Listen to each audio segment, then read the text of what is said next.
Chapter 1885. The fire elementals are on our side, right? They're all mixed up, how do we fight them? The tank gunners were dumbfounded.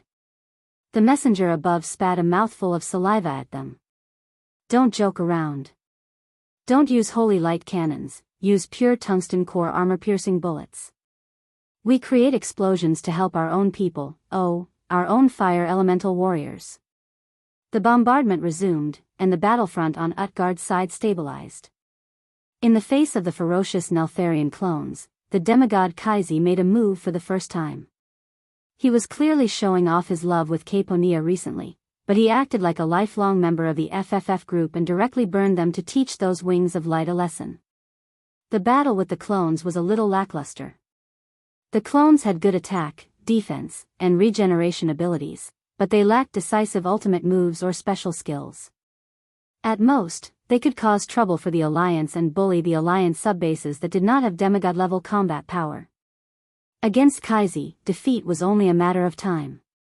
In fact, even Neltharion himself did not expect those clones to be able to kill the powerhouses of the Alliance. After fighting for so long, the old Wings of Light also knew that the powerhouses of the Alliance were not only very resilient, but also liked to stick together. That exaggerated teleportation link made it impossible for him to create a diversion. Unless his main body was there was no way to seal the surrounding space and cause the teleportation spell to fail. All the clones were used to buy time and stall the powerhouses of the Alliance.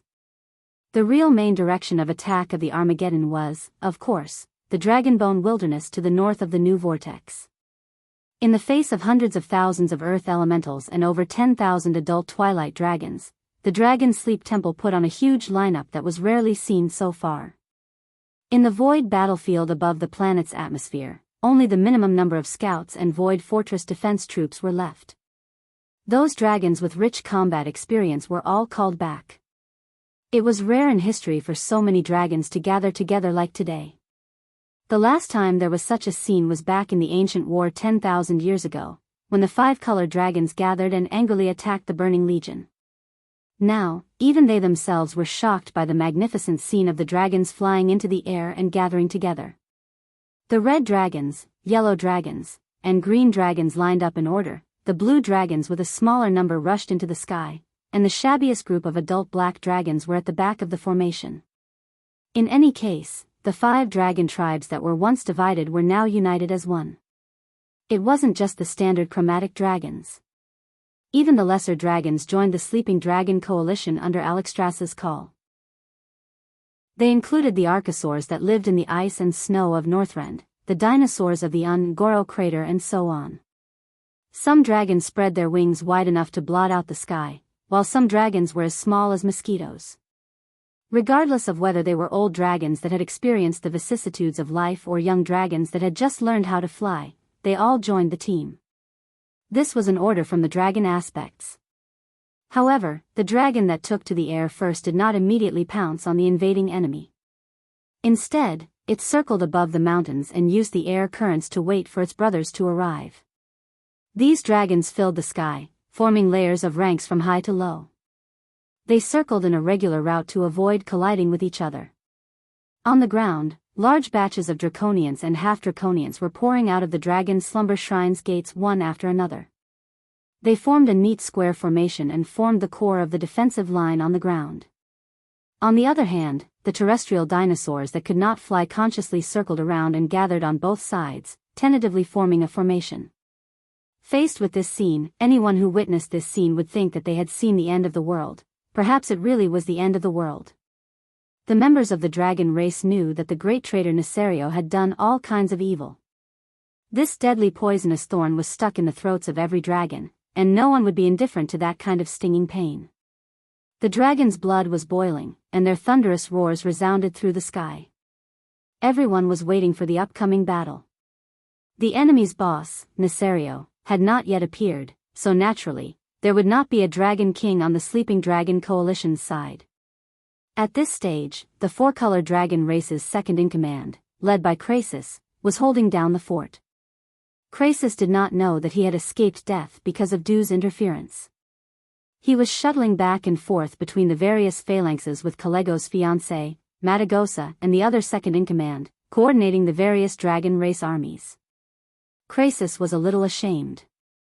The dragon slumber shrine had long been accustomed to magical communication, but the other more primitive dragon race still remained at the level of shouting orders. Fortunately, the command of the opposing earth elemental creatures was even worse, otherwise, there was no telling what would have happened. Compared to the chaotic dragon coalition, the human fleet hovering in the sky further north was much quieter and orderly. This fleet, 10,000 meters away, would provide the long-range support that the dragon race lacked the most. Krasis was worried, so he used magic to confirm it. His spirit connected to the magic network. Your Majesty Proudmoore, can you hear me? Very clear, Krasis. Jaina sat helplessly on a throne that was obviously arranged in the bridge. That's right. The Alliance was really lacking fleet commanders. It should be said that there was a shortage of commander-level talents with more than 100,000 people. Originally, Jaina was a standard mage girl, but she had to be pulled in. She was now sitting on the flagship of the Alliance's new, Iron Cross fleet, Bismarck. Jaina did not know what the hell Bismarck was. The name was set by Du Moke, and she could not change it. In other aspects, Duque was very tolerant, but when it came to the naming of the ship, he definitely had the final say. This steel beast hovering in the sky not only had the traditional cannons of the Alliance, but it also had a very exaggerated thing that needed a Breaking Dawn Archmage to control. Jaina sighed. What about the Dragon King? Still arguing, but there will be a result soon. At the highest level of the Dragon Slumber Shrine, the 5 Dragon Kings were still arguing. Damn! Is Duque not back yet? Alexstrasza was indeed a little anxious. Her red eyes stared at Nosdormu. The Space Dragon King was still expressionless. I will know when he completes the mission. Just don't get lost in the river of time like last time. I heard that he came back for a few years. The Dragon Slumber Shrine can't wait for a few years. The Red Dragon Queen had the urge to flip the table. Sister, calm down. It is our Emerald Dragon Holy Land that is under attack now. Isra still looked calm and composed. The Green Dragon Holy Land was by the sea. It and the new Hearth Valley next to it naturally became the first target of Nesario's Armageddon army. However, because Vashti was personally guarding the shallow waters by the sea, there was no way for Neltharion to let the earth elementals land by walking on the seabed. He could only use the human cannon method to shoot batches of earth elementals ashore. Chapter 1886. Unexpectedly, Isra was kind enough to allow the Alliance to build a fortress next to the Holy Land, which helped the Green Dragons instead. In the new Hearth Valley to the east of the Emerald Holy Land, Duque worked overtime before he left. He asked the Alliance to deploy more than 500 dual 113mm anti-aircraft cannons on the southern coastal mountain wall. These anti-aircraft cannons had a larger caliber than the main cannon of a tank. Although they did not have the high firing rate of the 40mm bang-bang cannon used by the warship, which was about 1 round per second, this new type of anti-aircraft cannon was very powerful. They formed a dense anti-air net, and almost half of the earth elemental creatures that were thrown out were shot down. As long as they hit, most of the stone people flying in the air would fall into the sea. Sea beasts like the giant octopus that had been waiting under the water would swarm up and drag the earth elemental creatures away to kill them. This greatly bought time for the Dragon's Sleep Temple to set up the formation. When a large number of earth elemental creatures poured into the new Hearth Valley, the Alliance abandoned this fortress, and their personnel began to withdraw to the Emerald Holy Land next door. The Naga troops led by the Deepwater Lord Karithra stayed behind to fight the earth elemental creatures. At the top of the Dragon's Sleep Temple, Alexstrasza was finally convinced. Isra said, I know your determination to defend the Dragon's Sleep Temple, sister. In fact, we all have the same feeling. But without the soul of the dragon, we can't kill Nethario at all. So my opinion is, unless Nethario attacks the top of the Dragon's Sleep Temple, we don't make a move. The Red Dragon sister was extremely conflicted. This is not the first time. In order to create the strongest weapon in history, we must dedicate our essence to fight against the most powerful traitor in the history of the five-colored dragons, Nefario. If that's not enough, we still have claws, teeth, and other weapons to attack him. Isn't that right? Isura's calm words calmed his sister's restless mood. Alexstrasza smiled bitterly. I suddenly feel like you're more like the head of the five-colored dragons than me. No, it's just that you're under too much pressure, sister. Nozdormu had facial paralysis most of the time. He was a generation lower than Kalegos, so he couldn't talk to him. Onyxia, on the other hand, became bolder. It's okay, we can still order the wilderness demigod around. Although those guys are a little weak, they can still hold on for a long time. The only demigod in the wilderness who could fight in the air was Avienna. In fact, the raven goddess was far inferior to the weakest of the five dragon aspects, Kalegos. Instead of letting them be bombarded by Nesario outside, it was better to place them on the first floor of the entrance to the Wormrest Shrine. The powerful spatial seal made it so that no matter who entered the Dragon Sleep Shrine's main entrance, they would have to walk. Alexstrasza's face turned red. If we get attacked there, then the Dragon Slumber Temple will lose all face. Isura was rather practical. Didn't we already lose face when Nesario betrayed us? Her sister was right. The Red Dragon Queen was speechless. But at the end of the day, everyone unconsciously shifted their attention back to Duque. Even Isura was muttering to himself, Duque, you bastard. I won't forgive you for coming back so late. Onyxia, on the other hand, did not seem to care. After entering the Wormrest Shrine, she was basically in human form. She had no intention of being a dragon at all. She seemed to be very leisurely crossing her legs, her right index finger twirling the tip of her long black curly hair, twirling and twirling it. Her face revealed a honey of trust that the other dragons could not understand. It's okay, until the world is destroyed, I will absolutely believe in Duque. No one knew that at this moment, this once incomparably cunning female black dragon was undergoing the final interrogation of her dragon heart. This concerned whether she would really open her heart and completely believe in a man in the future. The ancient dragons all knew that the Dragon King could not be mobilized. Otherwise, once they needed to inject power into the dragon's soul and were held up, it would not be fun. They could only rely on themselves, and the alliance of the mortal races that many dragons were not willing to believe in more than a decade ago. After the Destruction Army realized that attacking the Emerald Dragon Holy Land in the southeast of the Wormrest Shrine was not effective, they first destroyed the Walrus people's Moyaki port in order to have a better landing, and then went all the way north.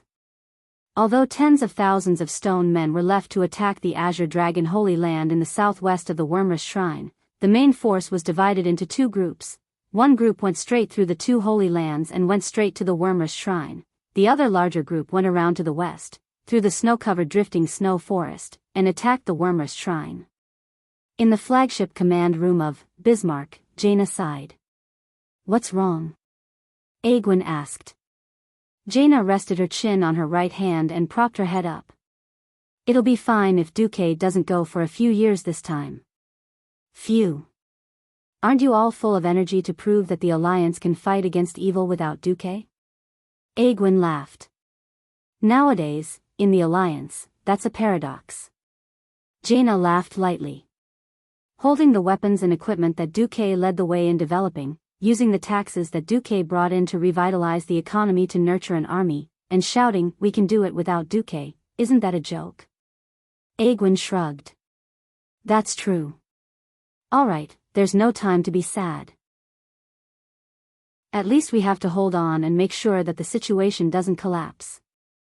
Jaina looked at the magical screens that had a sci-fi feel to it, and saw the position of the enemy's main force. She waved her hand. All fleet main cannons, prepare to fire. A minute later, the sound of cannons that seemed to come from the distant horizon faintly came to the dragons, and then countless cannonballs that were as dense as a swarm of locusts whistled past not far from the feet of the flying dragons. It wasn't just the roar of cannons, but also the roar of modern technology. Artillery skills that had been tempered thousands of times, coupled with the dual guidance of technology and magic, guided each cannonball through the space between the flying dragons and the earth dragons, blasting into the group of twilight dragons in the sky. It was almost a replica of the aerial battle between the Fearless Fortress and Utgard Castle. The new Holy Light version of the tungsten core armor-piercing shell had a miraculous effect on the Twilight Dragons. After 3 rounds of rapid firing, the Twilight Dragon formation in the sky became a pitiful basket. Krasis was a little excited and shouted with magic amplification, "It's time! Chromatic dragons, attack!" This was the agreed signal. 3 rounds of simultaneous firing, and then immediately snatching control of the air. Tens of thousands of dragons flapped their wings and accelerated. Like countless heavy machine guns, they ferociously plunged into the group of Twilight Dragons that had become sparse and messy. The enemy's scattered formation and unstable morale gave the Sleeping Dragon Alliance a great advantage. Chapter 1887. On the other hand, Krasis and the other ancient dragons were entangled with Neserio's avatars. They flapped their wings and made all sorts of difficult hovers in the air. Some of them even made sudden stops and flew backward. They kept using their dragon breaths to destroy the ever-growing avatars of Darkwing.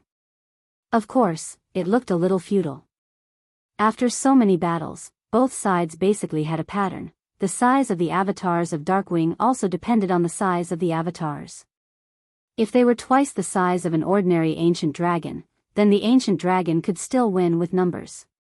3 to 5 times the size of the avatars could be dealt with by a single guardian, aspect dragon, or demigod of the Alliance or the Sleeping Dragon Alliance. If it was more than 5 times, they would have to gather many big shots to deal with it. Now, these were basically big guys that were about 5 times the size, but the demigods of the Sleeping Dragon Alliance could not attack due to special reasons. This was really hard on the ancient dragons. However, it was not like the Alliance did not have any countermeasures. No one noticed that Jaina's flagship, Bismarck, had already sneaked forward. It was less than 2 kilometers away from the main battlefield where Neserio's avatars were. This was definitely a very close distance for an aerial battle. No one discovered the Bismarck, because the 4 ancient green dragons, Layson, Amalise, Tyrell, and Isodra, had joined hands to create a magic formation that perfectly concealed the human battleship with its illusion and aura concealment. Back then, the 4 nightmare dragons had always played the role of the backbone of the Green Dragon army after escaping the fate of death. Under Isra's most trusted male green dragon, second-in-command Irenicus, they were the most capable of fighting in the Green Dragon army. Those avatars that were not directly controlled by Neserio did not notice the danger that was close at hand at this time. On Bismarck, Master Craftsman Gerben was sweating profusely. He nervously paid attention to the data of the battleship, and finally nodded at Jaina. Jaina pressed a red button on the flagship beside the captain's seat. The moment she pressed it, the entire battleship began to change shape. As a test ship, Bismarck was a rare flying battleship that was purely powered by magic power.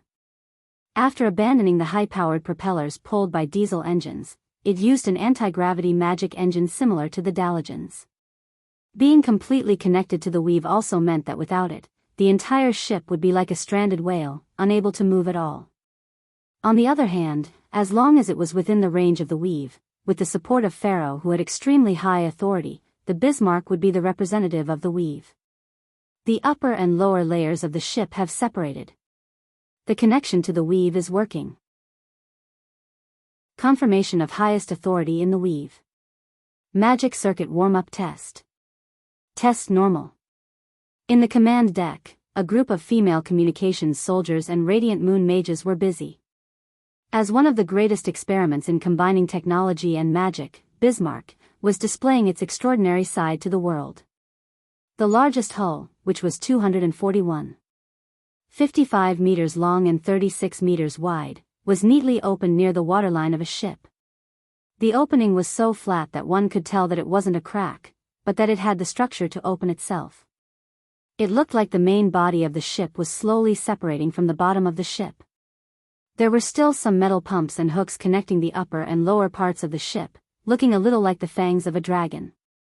However, the huge cannon that was exposed in the air and sandwiched between the 2 sections of the ship made the 4 ancient dragons who were on the verge of becoming the nightmare dragons feel their hearts palpitate. This huge cannon that was more than 200 meters long and 10 meters in diameter almost pierced through the entire hull. It was obviously something that had nothing to do with science. Anyone with the slightest bit of elemental sensing would be able to sense that the weave had opened up 12 huge ports in the void around it. The mana that these ports could send through every second was equivalent to the mana of an adult blue dragon. As Duque's woman, Jaina had the highest status among the secondary controllers of the weave. She could use as much mana as she wanted, but it didn't exceed the upper limit of her control. If not for the 4 ancient green dragons acting as a cover, just the mana fluctuations from the weave would be enough to make the army of destruction jump in anger. A huge amount of mana was quickly injected into the huge cannon in the belly of the Bismarck, charging it. The frost element from the water elemental realm quickly lit up the mysterious Titan runes on the cannon's body. As if it was a lighting ceremony at night, the runes on the cannon lit up from the stern all the way to the muzzle at the bow. In the command room, Jurban was sweating profusely as he stared at the data interface of the various main cannons. The pressure on the metal walls of Area K3 is too high. If we go any further, it'll explode. Got it. Jaina's face was expressionless as beads of sweat appeared on her forehead. The welding process for Area B7 is not up to standard. Damn it. I'm going to kill the brat in charge of that area. Jurban continued to shout. Got it. Jaina was furious. Controlling such a powerful new magic cannon was definitely not as easy as others thought. Magic cannons were nothing new. The Dalajan had always had them. Just like how traditional cannons were divided into calibers and ammunition, magic cannons were also divided into different grades. The Dalajan's old magic cannons were powered by stored mana. It was just like how Duque had stored his spare mana in magic crystals a long time ago and used it to save the day when necessary. This method was relatively more stable and safe. However, in order to not be like how the Dalajan and Kel Thuzad's Naxxramas bombarded each other, the Dalajan magic cannons had no choice but to reduce the power of the magic cannons. The modified magic cannons on the Bismarck were even more daring. The body of the cannon was only a medium to temporarily store mana. A large amount of elemental filtration and stabilization work was left to the weave. This was only an experimental stage. In reality, Khadgar, the manager of the weave, and Jaina, the person with the highest authority in the outside world of the weave, were working together to launch the magic cannons. If the experiment was successful, the Alliance would be able to equip magic cannons on a large scale in the future. After all, cannons that used TNT were considered kinetic weapons. Compared to energy weapons like magic cannons, both had their own advantages. Walking on 2 legs was much better than relying on just one move. 80% charged, but the cannon can't hold on much longer. Jurban shouted again. All right. Sigh of the Aurora Goddess, fire. Jaina finally punched the red firing button. The huge cylindrical cannon trembled. The next moment, the unique white light of the frost element poured out from the round obsidian cannon's muzzle. This new type of ore collected from Oldham displayed excellent resistance to the cold. In an instant, it was as if the goddess of winter had descended. Chapter 1888. The white iciness conquered the distance of 2,000 meters in one breath and shot towards the target. The 2 Neltharion clones that were lured into the muzzle were hit directly. The fangs of the white icy cold energy directly bit through the dragon skin of the Deathwing clone. The dragon-like limbs that were still shaking and baring their fangs a moment ago became stiff and motionless. The cold of absolute zero penetrated every cell in the body of the Deathwing clone in 0.01 seconds, and what was even more terrifying was the elemental erosion that followed. If anyone could slice the body tissue of the Deathwing clone and put it under a microscope, they would clearly see that the originally violent, rapidly proliferating, and dividing cells had suddenly become as slow as an old woman. The water in the cells all turned into icicles, piercing the cell wall of every cell like a hedgehog. The same thing was happening to every single cell in his body. The huge dragon body that was noisy and full of disgusting shaking a second ago became deathly still under the sweep of the cold current. Without a sound, the gigantic dragon clone turned into a large ice sculpture, which made the dragon feel very unhappy.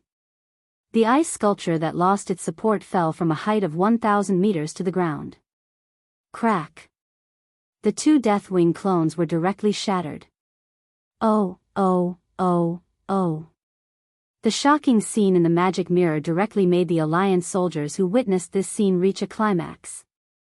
They clenched their fists, raised their arms, and shouted loudly. Confirmed that targets 1 and 3 have been completely destroyed. The voice of the monitor girl spread throughout the bridge of the Bismarck. Phew. Jaina and Jurban's tense hearts finally relaxed. At this point, killing a Deathwing clone was not something to be proud of. What was worth being proud of was the fact that with the combination of magic and technology, he had killed a demigod-level monster at the Breaking Dawn level. Killing enemies of a higher level was something that could only be encountered by chance since ancient times. In particular, it was even more difficult to normalize this kind of behavior. Under Duque's suggestion, mortals were working hard to make this impossible possible with their own wisdom and creativity. Before Duque left for ancient times, he once said, Azeroth has its own planet's will.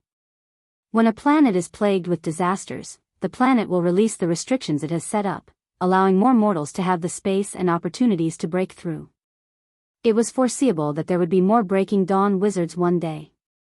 Although the streets won't be filled with Breaking Dawns, I reckon that it won't be a problem for the Alliance to nurture a dozen or so Breaking Dawns. With just a Breaking Dawn Great Wizard holding the fort and the support of the giant warships and cannons, they had the battle prowess to threaten a demigod. What a magnificent feat of leaps and bounds. Being immersed in this magnificent feat and legend, the great gnome craftsman Jurban felt a sense of bliss. Jaina was the only one who was more clear-headed. Transfer the battle data immediately. Bismarck left the scene at top speed. Nesario will probably go crazy. We have to save this prototype as much as possible. Weapons that had not been tested in actual combat were mostly trash. As long as the experiment was generally successful, the subsequent modifications would be a piece of cake, provided that the most crucial prototype was preserved. Nesario seemed to have also discovered the need to destroy this strange human creation. More clones began to emerge from the southern vortex of Dragonbone Wasteland. At that moment, no one noticed that the Alliance's plan was still going on. What is the most important thing in modern warfare? Air supremacy. Neither the Sleeping Dragon Coalition Army nor the Armageddon Army realized why the Alliance was so eager to eliminate the Twilight Dragons in the air. Although the Twilight Dragons could be mass-produced like instant noodles, the number of Twilight Dragons that could be dispatched per unit of time was limited. This depended on the number of Twilight Dragons that could serve as commanders, as well as the upper limit of Nesario's willpower. Even the Sleeping Dragon Temple itself did not notice that Duque had thrown out a set of calculations before leaving. If the base number of adult Twilight Dragons was set to 1, then the combat power of a Twilight Dragon was equivalent to that of an ancient dragon. Together with the adult dragons that he could control, there were basically 300. Then, the maximum number that Nesario could command fluctuated between 12,000 and 20,000. This depended on the distance between his main body and the group of Twilight Dragons, as well as the complexity of the situation. This meant that Nesario could only command about 10,000 adult dragons to fight at most. Any more and the undisciplined Twilight Dragons would let loose and act recklessly. There were 3 major battles going on at the same time. Once the Twilight Dragons in the sky above the main battlefield were cleared, a new batch of Twilight Dragons would replace them, and there would be a vacuum above the battlefield for about 5 minutes. At an altitude of 4,000 meters, a giant transport ship of the Alliance began to drop magic nuclear bombs. In fact, this thing had nothing to do with nuclear energy. At this stage, the Alliance was far from being nuclear, in terms of power supply or science and technology. This could not stop Duque's yearning for big bombs. Since Nesario also knew that he could not destroy the Sleeping Dragon Temple with just the Twilight Dragons, and instead bet on the Earth Elementals from the Deep Rock continent, he just had to blow up the Earth Elementals. Little Fatty number 2 fell with a loud bang. Not a single Twilight Dragon, not even Nesario himself, who was hiding in the dark, realized how terrifying this magic bomb was. The last time the Alliance sent out such a big bomb, it was during the wrath of the Lich King, when the tribe rebelled. Winterspring was a cold and remote place, and there were no twilight believers. When the iconic mushroom cloud rose, Nesario was dumbfounded. On the land covered in ice and snow, colorful flames were dancing on the ground and in the air. A few seconds later, the terrifying shock waves set off by the mixture of elements and explosives swept over. Shaking, explosions, ear-piercing noises, everything became a symbol of the tragic loss of the Earth Elemental Army. In the open space where the Earth Elemental creatures gathered, Little Fatty No. 2 exploded in the middle of the giant Earth Elemental elite group that had gathered there. The core area was directly turned into a huge crater with a diameter of 500 meters. Naturally, the Earth Elementals in that place did not even have their bones left. With a series of loud bangs, rubble flew in the army of stone people, and the stones that were blown away fell on the heads and bodies of their companions like hailstones. There were no continuous screams. The Earth Elemental creatures landed on the beach in silence, and died silently. This was just the beginning, not the end. More and more little fatty bombs were thrown down, and the ground rose into the sky, dazzling the dragons. Finally, the real Nesario roared and rose into the air from the huge sea vortex. His voice echoed over and over again in the entire Dragonbone Waste. My brothers and sisters. It's time to settle the score. Chapter 1889. Never reason with a madman, or he will pull you into the world of Deepwell Ice and kill you instantly with his better skills. It was clear that he was the first to be driven mad by the whispers of the ancient gods and betrayed the dragon's slumber shrine.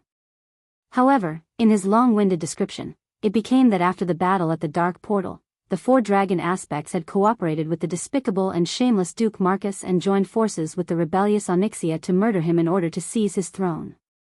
Now he was the one who set off the flames of revenge. Alexstrasza, who was watching this scene from the top of the Wormrest shrine, gritted her teeth so hard that they almost broke. Nonsense. Nosdormu was not angry at all. It doesn't matter what he says. No dragon in their right mind will approve of him. What we are worried about now is whether this Nesario is the real deal and whether our allies can stop him. Isra stared at the Deathwing in the magic mirror for a long time, then smiled bitterly and shook his head. I can't tell.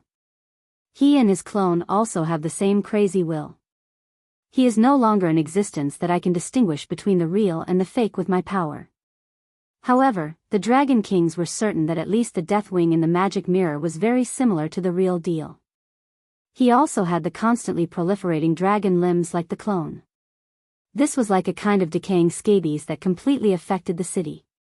The biggest difference between him and the other clones was not his size, but the black source armor on his body.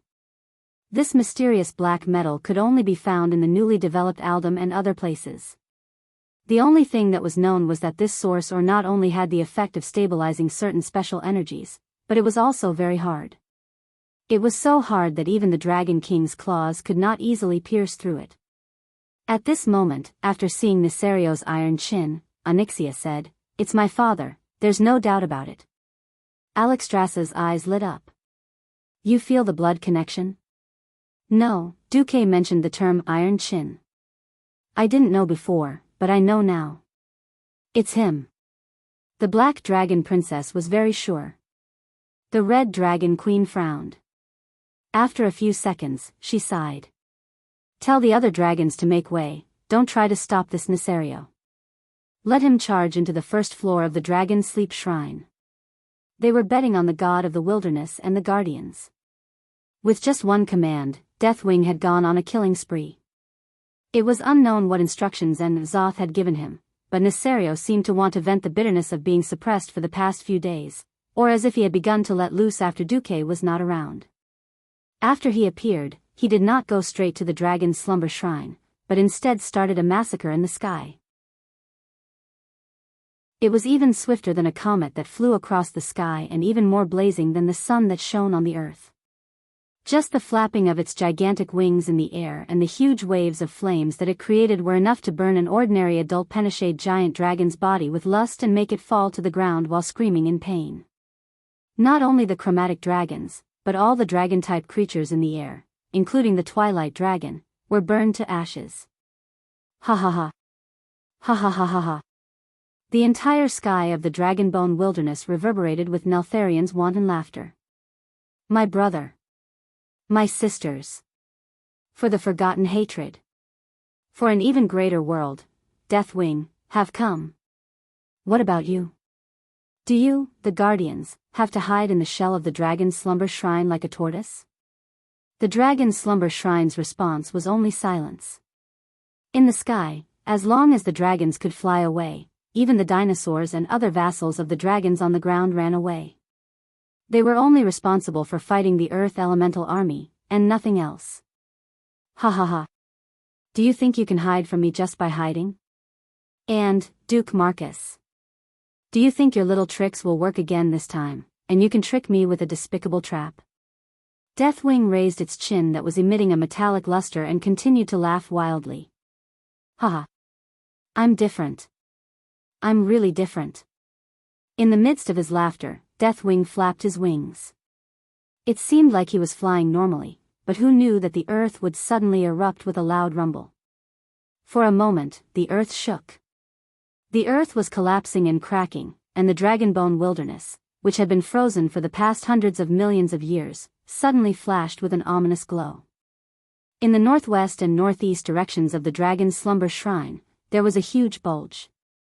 At first, it looked like two mountains rising slowly from the ground. Then, the mouths of the two mountains split open and spewed out thousands of tons of blazing magma. The two huge volcanic craters were hitting the space barrier of the Dragon's slumber shrine at a high temperature unimaginable to mortals. Impossible. Alexstrasza and Isra exclaimed at the same time. This was just the beginning, not the end. Deathwing, who was hovering in the sky, continued to laugh wildly. Idiot. Where do you think my clone came from? Now, I'll tell you. His wings split open.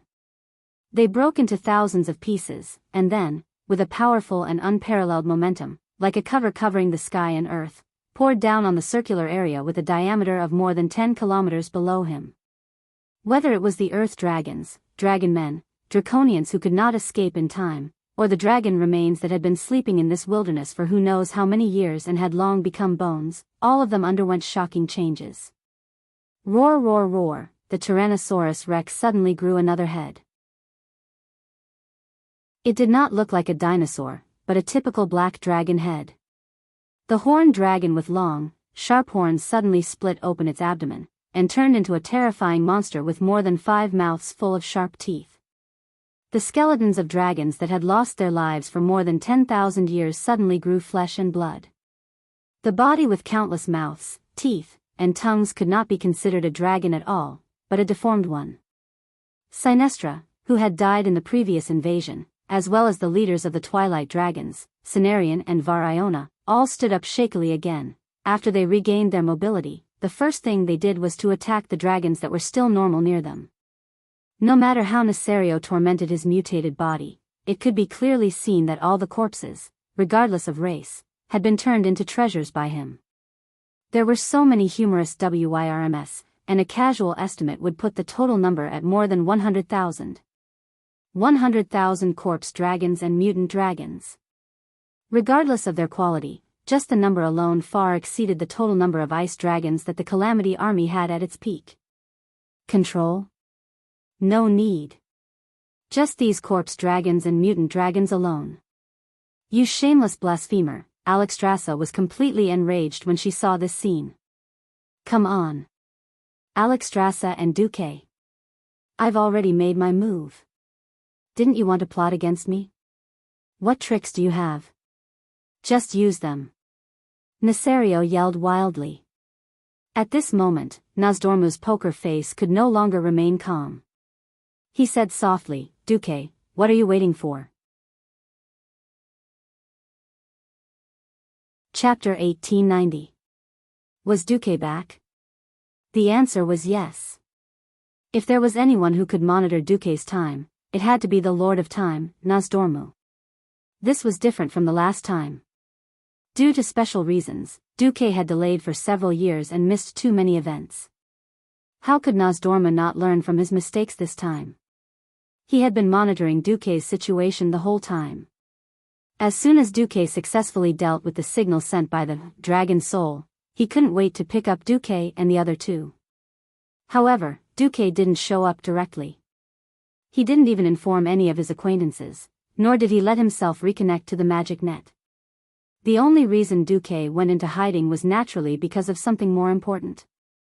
For this, he asked Nosdormu to let the three of them hide in the Cavern of Time. The Cavern of Time in Tanaris was not only the lair of the Bronze Dragon King, but also a special place outside the world of this point in time. Even an ancient evil god like Zoth couldn't detect whether Duque had returned. Duque replied in the Bronze Dragon King's unique time transmission. "It's not time yet. Nosdormu, don't you realize that the cards are not right? It doesn't matter if it's ours or Nasario's." Nosdormu fell silent. Nasario was indeed crazy, but it wasn't the most complete and irrational kind of madness. If he, who claimed to be the Wing of Death, had attacked with his main body at the beginning of the cataclysm, perhaps he would really be completely crazy. In that case, no matter which side it would be a one-sided deal, and the outcome would be decided directly. Nasario didn't show up directly. This proved that the sinister and cunning factor was still deeply rooted in his soul. The original Nasario in history would, of course, bring the Armageddon army to the Dragon Sleep Temple because of his pride and revenge. After all, he was only injured back then, but not dead. But in this life, he was obviously more wary of Duque. That fear was deep in his bones and the deepest part of his soul. Even during the cataclysm, he had only sent a clone to Stormwind City. The last time he had come to the Dragon Slumber Temple to cause trouble, it had also been a clone, and Sinestra had been sacrificed. Duque disappeared without a trace, and the 5 new dragon guardians did not show up either. The dragon sleeping godly palace could not possibly announce to the public that Duque had gone back to steal the dragon soul 10,000 years ago, and that the 5 dragon kings had retreated to save their strength to cause trouble, right? Looking at it from another angle, with sleeping dragon's main force missing, would the cunning and careful brother Darkwing really dare to charge in? There must be a big question mark here. Before Nasario's main body made a move, they couldn't inject the power of the 5 dragon kings into the soul of the giant dragon. The complete version of giant dragon soul was too powerful. It was so powerful that it was like the sun that suddenly appeared in the dark night. It was an existence that could not be concealed by anything or any measure. Once Nasario was scared to the point of hiding, he would send more and more clones out to cause trouble. He could barely hold on for a short period of time, but if the number of clones increased to more than 100, there would always be a lack of defense, and the world would become more and more broken under the constant ravaging of his clones. Nosdormu finally asked, "Then, are we just going to wait like this? There's no need to rush, this guy who looks like his main body is very much like his real body. Don't worry, even if Enzos isn't in a hurry, Nasario himself is quite anxious. After all, his body is suffering all the time." From Nasario's main body and clones, it could be seen that his disgusting body that was constantly proliferating and splitting dragon limbs was causing him a lot of pain. Enzos would just be the mastermind behind the scenes, and it didn't matter much to him whether Nasario died or not. Brother Darkwing can't hold on by himself. It seemed like he was hesitating, but it also seemed like he was showing off. In fact, both subjective and objective factors were urging him. In the end, Nasario did not have much of a performance, and he still crashed into the dragon sleeping godly palace. Ha ha ha. My brothers and sisters. You guys don't dare to come out. Do you think that the pitiful protective measures of the dragon sleeping godly palace can protect you and increase your chances of winning? It doesn't matter, I'll go in and drag you out. I'll tear your bodies apart and then freeze them. From today onwards, I'll eat a portion of the 5-color dragon king's meat every day for 10,000 years. Ha ha ha. The wings of death flapped its wings, paused for a moment, and then immediately accelerated to the limit. When such a behemoth crashed into them at a speed of more than 100 kilometers per hour, the visual shock was indeed unparalleled. Clang! The shield of the dragon sleeping godly palace made a strange sound. It was more like the hum of metal. The scene in his field of vision seemed to be collapsing, and cracks appeared on the white snow like broken glass. That was the collapse of the space protection barrier. With the next blow, Nesario charged into the dragon's sleeping godly palace. When the space protection barrier shattered, what appeared in front of Nesario was the true appearance of the first floor of the dragon's sleeping godly palace. In the eyes of mortals, the dragon's sleeping godly palace was just a slightly more majestic building. The circular body of the tower was about 200 to 300 meters in diameter. In fact, this was wrong. In order to better communicate with mortals, the five-color dragon guardian used the space protection measure to reduce the activity space of the dragon's sleeping godly palace, so that the dragon's sleeping godly palace would appear very small to the eyes of mortals. Just think about it, how could an important building specially provided for the gathering and protection of the dragons be small? Dragons would not casually use the ultimate transformation spell to transform into the size of humans. They preferred to move in their original forms. The diameter of the real dragon's sleeping godly palace alone was more than 5,000 meters, and its height was a full 500 meters. Under that almost endless momentum, mortals would only feel that they were too small when they looked at the huge golden pillars that would require 100 people to hold hands together. Not to mention humans, even the smaller dragon men and half-dragons were easily ignored. Of course, for Nesario, whose body was comparable to a small mountain, the activity space here was still a little small. What greeted him was an incomparably dazzling lightning. Boom! The lightning hammer that seemed to have come from a different world smashed into Nesario's extended chin. The lightning attack that was like a left hook smashed the dragon's iron chin in one go. Crack! There was a strange sound. It was the crisp sound of the lower jaw breaking. Tarim, the guardian, had been accumulating his full strength for a long time.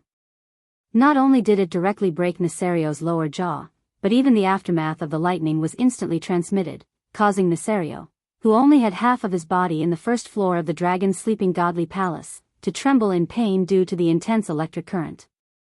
Arg! Nesario let out a scream. This was only the first blow. Tarim's lightning strike was purely launched later but arrived first. The first to pounce was actually the wolf god Goldrin.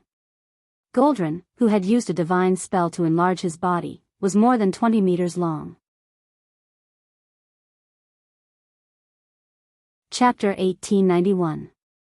Unfortunately, in front of the wings of death, whose main torso was more than 200 meters long, Goldring was still like a small puppy. Goldring flashed past like lightning. He aimed at the relatively small black dragon's neck, and indeed created a rather large wound that was 10 meters long and 3 meters wide. Originally, he thought that he could expand the wound, but unfortunately, the red and green blood that burst out of the wound and the stench alone made Goldring feel that something was wrong, and he immediately retreated. Sure enough, it was extremely corrosive blood. A random lump of blood stained the floor tiles of the temple, and in a few seconds, it corroded a large pit that could sink a buffalo. Hodier, the ice guardian, followed suit. With a precise swing of his axe, he saw the gap in Nesario's source armor and successfully caused damage. However, he was not as agile as Goldring, and the corrosive blood that splattered out directly injured him. Hodier let out 2 screams. The first was from being splashed with dirty blood. The second was from being hit by Nesario's dragon tail counterattack, and his bones were fractured on the spot. His entire left arm was probably crippled. Hodier's 10-story body was sent flying more than 600 meters, and he rolled on the ground 7 or 8 times before coming to a stop. Life Guardian Freya hurriedly used life magic to heal Hodier. The battle continued, and the 4 guards of Alcavan followed suit. At this moment, Nesario's body suddenly began to change shape. One after another, ferocious, long-necked snake heads formed from countless tentacles appeared on his back. Nesario, who was originally in the standard form of a dragon, suddenly turned into a creature similar to a hydra. If it weren't for his huge pair of wings, no one would have thought of him as a dragon. The 100-meter-long snake neck supported 8 mutated snake-shaped heads, which were not inferior to his main body in the slightest. He had a large scarlet mouth, and the shortest teeth were 2 meters long. Coupled with his agile and tyrannical attacks, Nesario still had the upper hand despite being outnumbered. It was clearly the 4 guards who pounced on him at the same time, but because of their body shape, angle, speed, and other factors, what seemed to be a perfect joint attack to outsiders was actually an opening for Nesario. Corallon was the first to be attacked. The wings of death first avoided Alcavan with its tail, and used its dragon wings to shake Turawan away. Its main head attacked Amalon, but the 8 snake heads bit at Corallon. The Flame Guardian only had time to block 3 of the heads, but a large piece of flesh was bitten off by the other 5 snake heads. When Corallon screamed and retreated, the 8 snake heads were not greedy at all. They turned around and attacked the guards one by one. Not only did they bite, but the snake heads could also spit out corrosive venom or blazing flames. In one exchange, the 4 guards were all injured and retreated. Nesario was simply suppressing all the powerhouses and beating them up. This was not a joke. Tarim, Hodier, Freya, the 4 guardians, and a group of gods of the wilderness were all gathered here.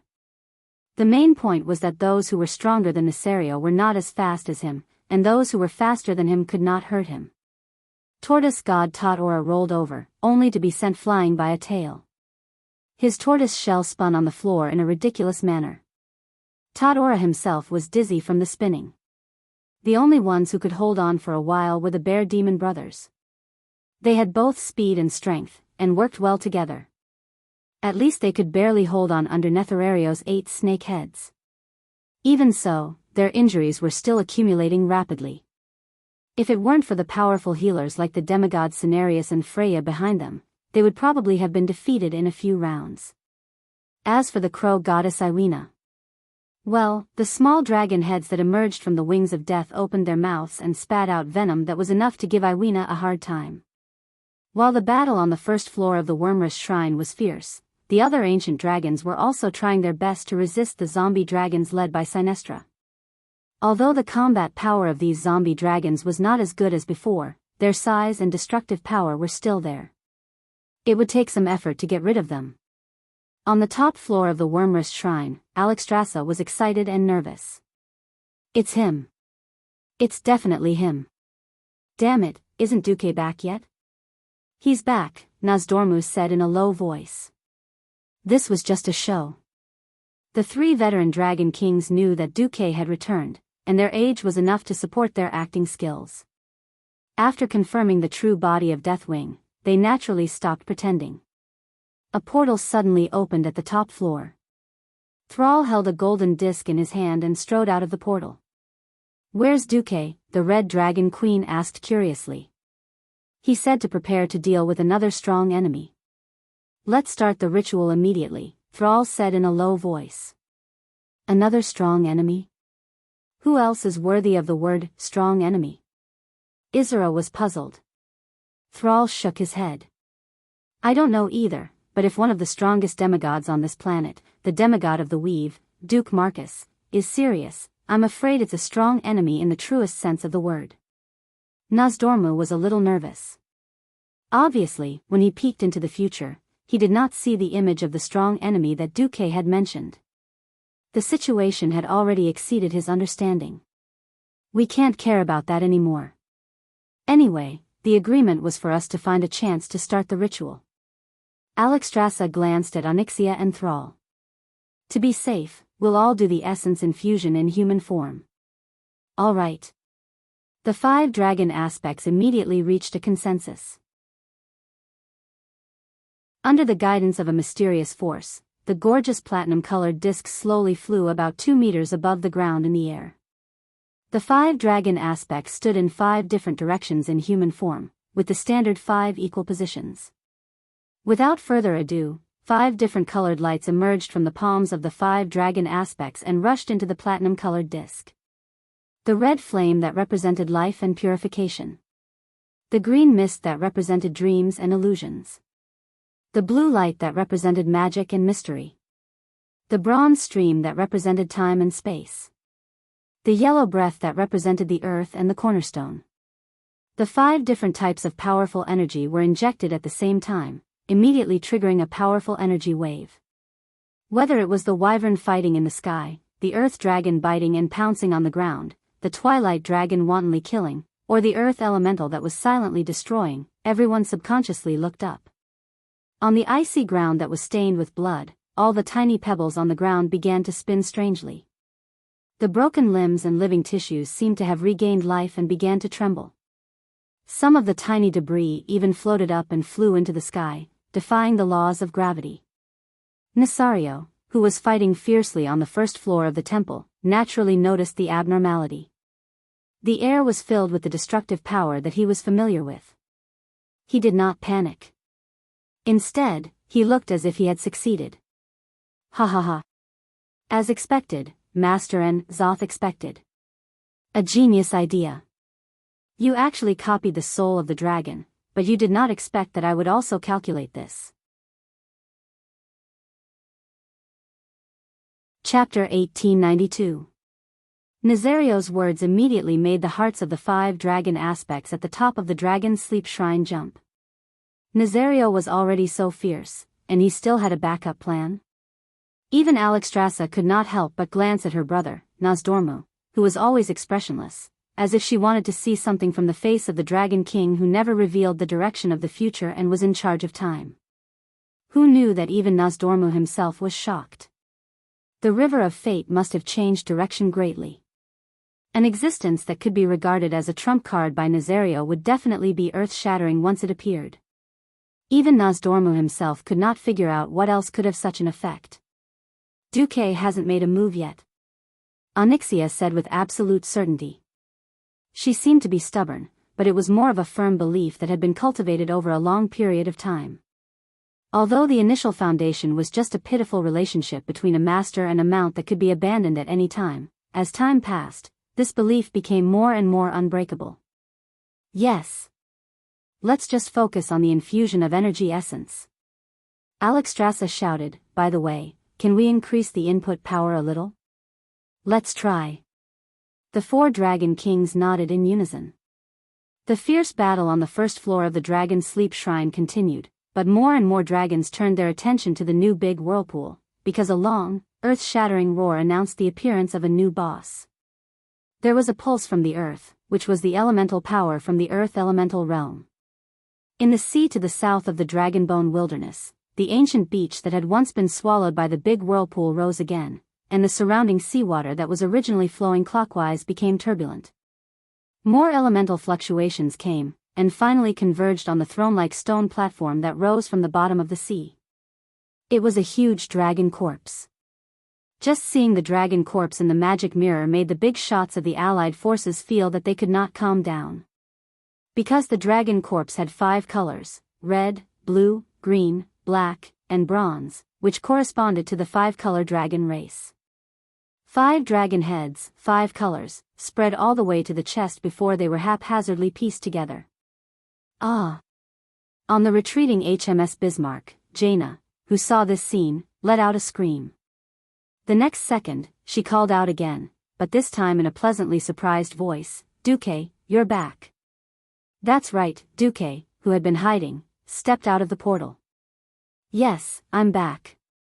At this moment, more than half of the mages in the world knew about Duque's return. That extremely powerful divine will was connected to the weave, signifying the arrival of the master of the weave. Everyone, you've worked hard. His Majesty Windrunner and I have returned. Leave the rest to us, Duque announced to the Alliance and even the entire Long Sleep Temple's communication network.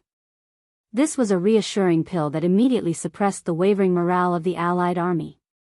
What the hell is that? Jaina pointed at the colorful dragon carcass that looked like a salted fish on the screen. Duque bared his teeth. He wanted to say the answer, but he realized that it was wrong. He could only smile bitterly. At least I know that the black dragon head is Nefarian. At this time, there were more than a dozen magic mirrors around Duque, and the big shots of the Alliance who were qualified to attend the throne meeting were listening. When they heard this answer, everyone felt a chill. It was not their fault. Anyone who looked at another race without common sense would have faced blindness. Black dragons all looked the same. Who would have thought that not only did Nasario transform into a dragon of death, but he also caused his wife to die twice and his eldest son to come back to life again. Vashti, who was commanding the battle, shuddered. Then, she snapped her fingers with one of her arms, and a female Naga swam over from the side. That Rashio's corpse from last time. Grind it into powder later. Remember, grind it fine. Then give it to the dwarves in Iron Furnace Castle to forge warhammers or something. I guess they like to produce a batch of standard Black Dragon Prince warhammers, Vashti instructed. In the video brought by the optical telescope and the mage's eye, more energy poured into the colorful corpse that was now beginning to come to life. With every passing moment, everyone felt that the monster was becoming stronger. His other limbs also began to twitch. One by one, the ugly heads were raised. Like the tentacles of a giant sea creature, they moved up and down, looked around, and opened their bloody mouths. All 10 eyes were open, and they were the same color, which contrasted sharply with the rest of his body. Every pair of eyes flashed with a dazzling purple. They were alive, moving, and even talking, but this colorful dragon was broken to the extreme. Bones could be seen in some places. The scales had fallen off, revealing healthy and withered skin. Something seemed to be missing from each head, an ear, an eye that was oozing pus. Damn it, why do I feel like we're fighting the Lich King's Scourge Legion? Gavin Rad smiled bitterly. Next to him, Tyrion Fordring slapped the back of his old friend's head. Well, the Lich King was no longer a derogatory term. On the beach, all the mouths of the colorful corpse dragon that stood up opened in unison and let out the same voice. I am Chromathus, the creation of the great dragon scientist Nefarian. The twilight of the Dragon King that ends all the glory of the Dragon King. Bastards who sit on the highest throne in the Dragonslot Temple. Are you ready to accept your doom? The Twilight domain on every Twilight dragon would resonate with this voice in a strange way, allowing the voice to spread far and wide. The voice instantly spread across the entire Dragonbone waste. On the top floor of the temple, Alexstrasza and the other Dragon Kings were trembling. It was from anger. Of course, they knew about the existence of the colorful dragons. They were monsters stitched together from the parts of the 5 major dragon races. After Duque conquered what used to be Blackwing's nest, he sent an official report to Alexstrasza as the commander of the alliance. The report said that the colorful dragons were all dead. But it was obvious that this strange colorful dragon was a strange existence between the living and the dead. Because Nefarian was definitely dead, but the blue dragon's head next to him should be alive. Alexstrasza recognized him. That guy was Aragos, the son of the former blue dragon king Malygos. On the other side, not to mention Alexstrasza, even Dumuk was dumbfounded when he saw that the blue dragon's dragon head was Aragos. As an old player and a transmigrator, he could not miss the most important storyline in the Cataclysm, the birth of 2 divine artifacts. One of them was the divine artifact staff, Dragon's Wrath, Terragossa's soul staff. When he was a player, Duque would definitely be happy to get his hands on this divine artifact staff. After transmigrating, Duque could not do this because the blue dragon girl, Terragossa, was still alive and kicking. If it wasn't for Aragos, Terragossa wouldn't have died. That was the point. Chapter 1893. In the original history, after Malygos, the dragon aspect, was defeated by the other dragons and the heroes of the mortal races for his futile attempt to destroy all magic in the world, the Blue Dragon Legion argued endlessly about the selection of a new leader. They were divided into 2 factions, supporting the 2 most promising heirs, Kalegos, who was committed to peaceful coexistence with the other races, and Aragos, the son of Malygos, who advocated a different path away from this world. In order to end this endless debate, the Blue Dragon Legion decided to hold a ceremony at the embrace of the 2 moons. This is a special astrology in which the 2 moons of Azeroth line up. Legend has it that the Dragon Guardians were given the power to protect Azeroth at this time, to choose a new king of magic, the Blue Dragon Guardian. But the Bronze Dragon Anachronos found an ominous omen in this upcoming ceremony. This dragon who had witnessed endless time had an insight into the evil magical energy fluctuations near the magic pivot, which was the frozen lair of the Blue Dragon Legion in Northrend. With this discovery, he caught a glimpse of the terrible scene of Azeroth succumbing to the flames. Although the connection between this terrible omen and the Blue Dragon Legion was not clear, Anachronos still summoned some creatures that were regarded as short-lived for further investigation. If no hero could accept the challenge to find out the truth, then the destruction of Azeroth that Anachronos had foreseen could become a reality. The heroes of the mortal races found active embers in the Land of Fire, and together with the Sand of Time, they cast the Eye of Eternity. This artifact could be activated on Caldera Island, where the magic pivot was located, and reveal the past that was covered by magic. When the hero came to Caldera, Taragosa appeared. She entered the magic pivot with the hero and used the Eye of Eternity to witness the conspiracy between Aragos and the Blue Dragon Legion's mortal enemy, the fallen Black Dragon King, the Terminator Deathwing. Deathwing promised to ensure the existence of the Blue Dragon clan and Aragos' position after the world was destroyed. And Aragos promised to lead the Blue Dragon Legion to join the Terminator army after becoming the Blue Dragon King. As part of the deal, a branch of the World Tree, Nordrassil, was plucked and infused with powerful magic power. It would be sent to the Land of Fire for a ritual to burn the World Tree. Taragosa, who had witnessed all this, was in disbelief. She sent the heroes back to Nordrassil to inform Calegos, while she stayed in the magic hub to clean up the traces left by the use of the Eye of Eternity. The mortal heroes who rushed to Nordrassil met Calegos and retrieved the branch of the World Tree from the Firelands, which had been made into a staff. Having obtained clear evidence, Calegos went to Caldera and entered the magic hub with Taragosa to question Aragos. But in the process, Aragos, who was prepared, sent the Twilight Dragon to attack them. In order to protect Calegos, Taragosa sacrificed herself. In order to continue Taragosa's existence, Calegos, who had escaped, used the Staff of the World Tree as a medium and used a magic ritual to bind Taragosa's soul and essence to the mortal hero. This unstable magic ritual used the boiling embers of the Land of Fire to extend the effect until the Double Moon Ceremony. During the Double Moon Ceremony, the hero who had transformed into Taragosa participated in the voting for the Dragon King and witnessed Calegos' coronation as the new King of Magic. After becoming the King of Magic, Calegos completely bound Taragosa's soul to the mortal hero and asked the mortal hero to go to the Land of Fire to retrieve the heart of the Fire Elemental Lord, Ragnaros. After retrieving the heart, Calegos and a few other adult blue dragons worked together in the main city of the hero to make Taragosa's soul permanently reside in the hero's staff. The staff, which was once a branch of the World Tree, was thus upgraded and became a divine artifact, Wrath of the Dragon, Taragosa's Staff of Spirit. In addition to possessing powerful magic power, the mortal hero could also transform into Taragosa's phantom through this staff. That was the entirety of the original history. Quite a poignant story, wasn't it? In fact, as a player, Duque had always been more than willing to accept divine artifacts and staffs. Even if he had to steal or rob, he would always explore dungeons with the mentality that he had to get his hands on one. Back then, a player named Ah Guang once said, "I'd rather let someone else ride my horse than let my undead horse be ridden by someone else." His obsession with equipment to this extent was quite exaggerated. However, it also reflected the player's mentality. As a transmigrator, Duque certainly desired divine artifacts. If he had to sacrifice a blue dragon girl in exchange for a divine artifact, Duque would rather not. He still remembered how enchanting the blue dragon girl, Taragosa, was in the form of an elf in the mission.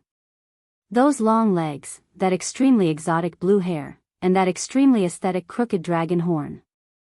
Although Duque didn't have the chance to peek into this mission in this life, and because of the various changes in fate caused by history, there was no chance for this mission to reappear again. However, it didn't mean that Duque had to kill a girl for the divine artifact. Such a beautiful girl, even if he didn't want to accept her, he couldn't just kill her. If it was written into a novel, killing a girl would mean losing subscriptions. Duque didn't know that because he killed Darkwing once, the result was that Darkwing was far more suspicious and crazy than in history. Originally, as the hero who led the Blue Dragons in the War of the Shifting Sands, Aragos didn't die in the War of the Shifting Sands. He was locked in the Beetle Gate and tortured by Thun's men for 1,000 years. In fact, he was already crazy. When Duque killed Si Thun, Arygos was rescued and returned to the Blue Dragons. Although he had the title of Blue Dragon Prince, no one in the Blue Dragons took him seriously anymore. In this life, the Blue Dragon King had nothing to do with him. Alright, Arygos did run to seek refuge with Darkwing. Who knew that when Darkwing heard that Arygos wanted to seek refuge, he said on the spot, "Okay. You can contribute to my great cause of destroying the world." Arygos thought that he only needed to carry bricks at most. In the end, Nesario, the pitch-black coal boss, told him directly, "A tall building needs a strong foundation, so you can be the foundation." Arygos became the foundation. He was directly chopped into a dragon rod, his limbs and wings were cut off, and stuffed into Chromatus' body. It couldn't be helped. Even a vicious tiger wouldn't eat its own children, but when Darkwing went crazy, he would even smash his wife and children. His wife had died twice and lived twice, and his son had stuffed Nefarian into the five-colored dragon to be the dragon head, let alone a guy who was suspected to be a spy sent by Dumuk. Chapter 1894. After all, Duque was already sharpening his knife to find a traitor. Whether it was a traitor or a traitor, he would just kill the traitor. Wasn't the reason why the strongest fortress in history was breached because of internal strife? Duque had already helped Isra clean up a traitor during the recent rebellion of Fandral Staghelm. He definitely wouldn't mind doing it again. In any case, in this life, Syndagosa and Malygos had rebelled, and Duke definitely didn't mind Arygos rebelling as well. The most important thing was for their family to be neat and tidy. He didn't expect that God's plans would always go awry. Seeing that Arygos was in the five-color dragon Chromatus, Duke laughed like a pig on the spot. Duque was just curious. Why did Nefarian get himself into trouble? Why didn't he call this guy the colorful fish pill version of Nefarian? Why did he have to call him Chromatus according to history? After all, Chromatus had never appeared in the game. He was just a guy that existed in novels. He didn't expect the goddess of fortune to be so malicious and really let him escape. This was really... Duque didn't know where to start. Speaking of which, the general was the courage of the soldiers. In fact, when the five-colored dragon Chromatus appeared, everyone was really scared out of their wits. But there were so many people in the command center, and they all watched their boss laugh like a pig. It was funny, but they all became calm again. Huh. So, you know this thing? Or did you already know how to deal with it? Queen Sylvana walked up and put her slender fingers on Duque's shoulder. Behind Queen Sylvana were Aurelia and Sasha. After settling the two battles, they had the mages open a portal and come over. The three Windrunner sisters could almost be called the three sisters of the wind god. They were the right choice to fight a dragon. Seeing the eager women of the Windrunner family, Duque was a little annoyed. Sigh. Most of his women were extremely powerful. Fortunately, there was a cute girl like Kalia and a silly girl like Hoof. Otherwise, life would be hard. Duque waved his hand, focus on Deathwing. After harmonizing the power of Galakrond, Nesario is a big problem. Oh. Was there really no need to care about this Chromatus? If I'm not mistaken, it should be a combination of the 5 types of power of the 5-colored dragon. It has no weakness. Jaina pointed at the 5-colored dragon in the magic mirror. Invulnerable Meridian? Duque chuckled. Just now, I received confirmation from Alexstrasza. Apart from Nefarian and Arygos, the other 3 dragon heads belonged to 3 ancient dragons. The first one to die was Tesla, who died in the ancient war 10,000 years ago, but his body was missing. The smart Jaina immediately understood. Are you saying that they're not evenly matched? Yes. The difference was too great. Nefarian was undoubtedly one of the strongest demigod WIRMS. But Arygos was more than 1 gear off, and the other 3 dragon heads were 3 gears off. It would be fine if Nefarian was the leader, and the other 4 were the assistants. Unfortunately, the leader didn't want to learn, and chose to learn something similar to the soul of the dragon, hoping that this haphazardly assembled dragon body could produce the same effect as the soul of the dragon. Duque sneered. Alright, everyone, I'll take the lead with the Black Edge Knights and take care of Chromatus. Then, it's your turn. Everyone, get ready. The Black Edge Knights? What did this battle have to do with the Black Edge Knights? No one thought that the Death Knights could play any role in this battle against the Earth Elemental Army. At this moment, the thousands of Death Knights of the Black Edge Knights were already in position. They were in a special destroyer, Eldridge. Regardless of whether this special flying destroyer really had the theoretical invisibility ability like Duque had boasted. High Lord Darien Mograine was now under a lot of pressure. As the leader, he was stunned by the old man beside him, who did not belong to his knights, but was dressed like a Death Knight. Not only him, but all the members of the Black Edge Knights felt a strong sense of oppression on the soul level. It was as if they could not help but kneel and worship him as long as he had a thought. Sorry, Darien, I'm still not used to the control of this power. I've tried my best to suppress the leakage of soul energy, the old man said. No, it's okay. This is also a good training for us brothers. Uncle. After thinking for a long time, Darien finally called the old man uncle. Oh, it's a long time no see. I'm happy. The old man patted Darien's shoulder. It was a friendly gesture, but Darien felt like a grandson. What could he do? The old man was the boss. On the other side, Duque appeared.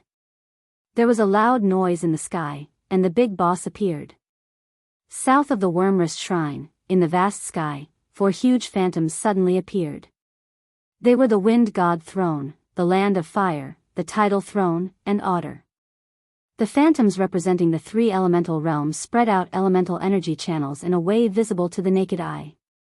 They connected with the arcane energy channels extended by Otter in the air, and finally formed a huge arcane rune circle that floated behind Duque. Duque was using this method to tell the world that he was a demigod of the weave. Chromatus, no, the black dragon in the middle, raised his head high. The moment he roared, the old man from the Alliance of Heroes recognized that it was Nefarian's voice. Duke Marcus. You were just a little mortal back then. An existence like a vermin. Do you think you can do whatever you want after mastering the power of the 3 elemental realms? The anger in the roar filled the entire world. Duke smiled and twirled the Atish in his hand. He said, I'm sorry. With enough power, you can really do whatever you want. Of course, there's no point in giving power to trash like you. Back then, you could be overturned by a group of mortals. Now. Hee-hee. Hee-hee was a very cool word. It could perfectly express how disdainful and arrogant the person who said it was. Hee-hee was worth a book of 10,000 words. You. Nefarian was speechless for a moment. Immediately after, the chromatus that he formed became furious. The 4 dragon heads were raised high, and they used different words to trash talk at Duque. Nefarian, on the other hand, could not take it anymore. Stop arguing. Just use that to get rid of Duke Marcus. If he dares to leave, just destroy the Wormrest Shrine. Chapter 1895. Roar. Along with the roar of the 5-colored dragon, the atmosphere, the seawater, and even the gravel under the 5-colored dragon's body all trembled. Mysterious powers of different characteristics gathered from all directions and converged on Chromatus' body. Around him, due to the conflict of elements, the pebbles in his field of vision began to spin and tremble strangely in midair. These pebbles had different performances. Some of them blossomed and grew plant roots. Some of them instantly became extremely old, while the other half of the pebbles were smooth as if they had been polished. Some of them flew and drew out illusory bands of light, dazzling and blurry. Some even turned into mysterious runes, turning into distorted runestones that were out of scale. One did not have to deliberately study to know that this performance was the embodiment of the 5 powers of the 5-colored dragon. The air was filled with a scent that the 5-colored dragon was familiar with. Whether it was suspicion or disbelief, Chromatus was indeed using the power of 1 dragon to do what the 5 dragon aspects were doing. Duque. We owe you another favor. Hurry up and kill that ugly guy. The gathering of the dragon's soul has been seriously disrupted by him. Alexstrasza sent an urgent message in a flustered and exasperated manner. Duque was speechless. He realized that he had really underestimated the intelligence of Nesario and Enzos. He had never thought that Chromatus' ultimate move would have such an effect. It could actually affect the injection of the essence of the dragon's soul through resonance. Duque's facial muscles twitched. Good, good, good. You have the biggest breasts, so you have the final say. What big breasts? The Red Dragon Queen was stunned.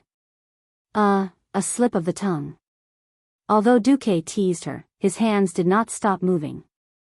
His entrance came with its own background music and background images. This was not used to show off. Although there were many elements of showing off, more importantly, his ultimate move was faster than Chromatus's ultimate move. Perhaps Chromatus would definitely be the top among demigods in terms of individual combat power.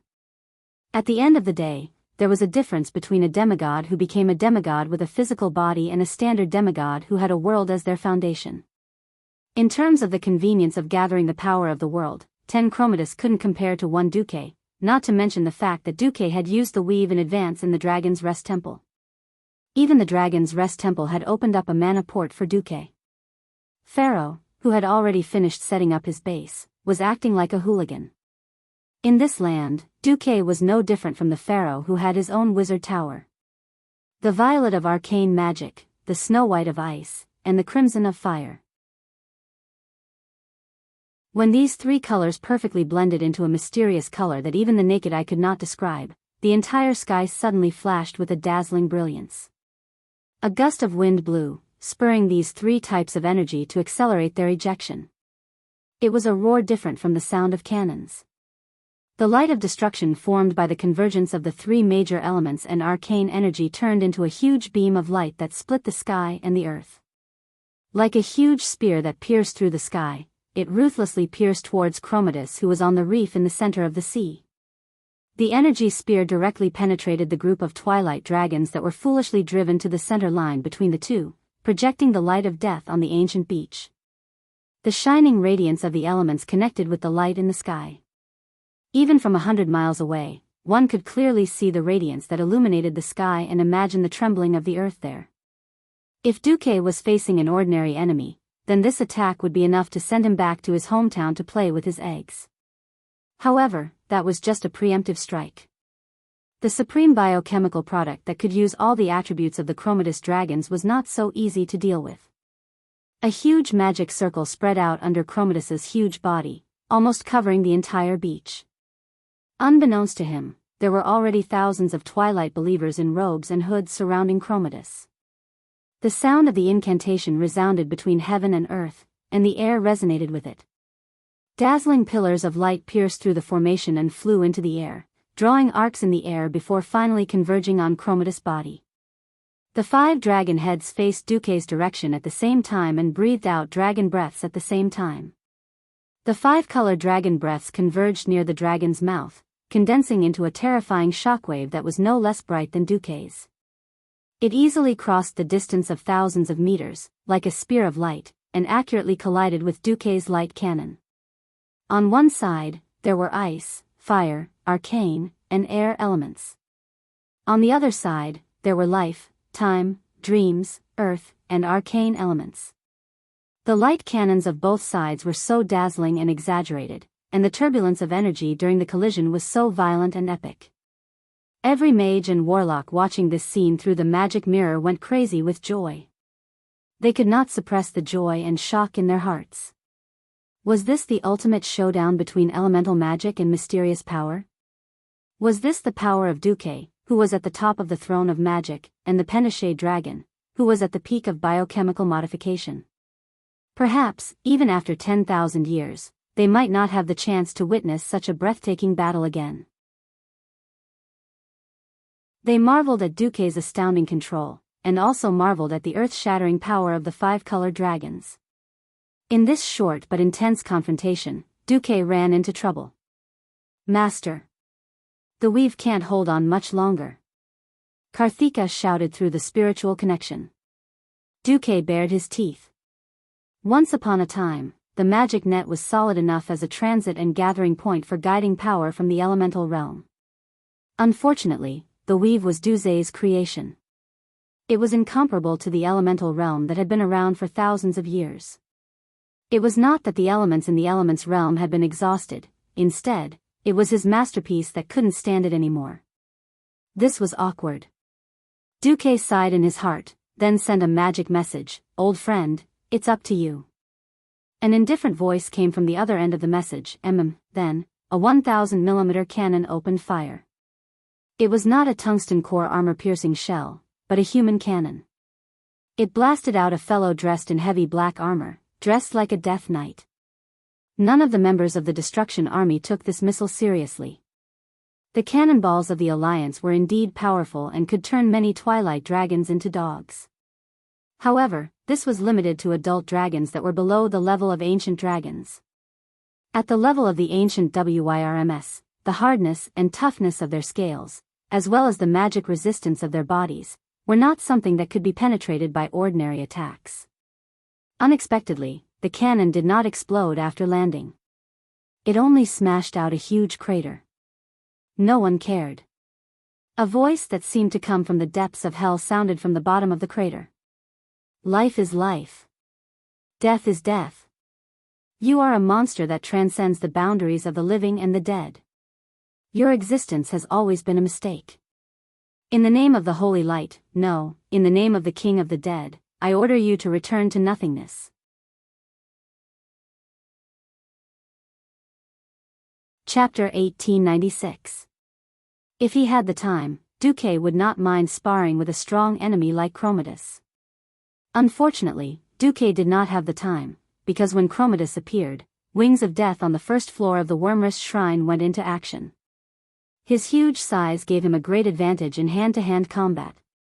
Moreover, he was a dragon of death, and other than soul attacks that involved the origin, no matter where he was attacked, it would not be fatal. If he was just an empty shell, the Guardians would not mind tearing him apart like scrap metal. Unfortunately, the powerful regenerative ability kept repairing his body. Although every powerhouse knew that such a high-speed regenerative body could not last for too long, no one could do anything to him before that long time was completely over. Wings of Death went on a rampage on the first floor. After he saw an opportunity, he sent the Bear brothers Yusak and User flying, and did whatever he wanted. The first person Nesario went after was Cenarius.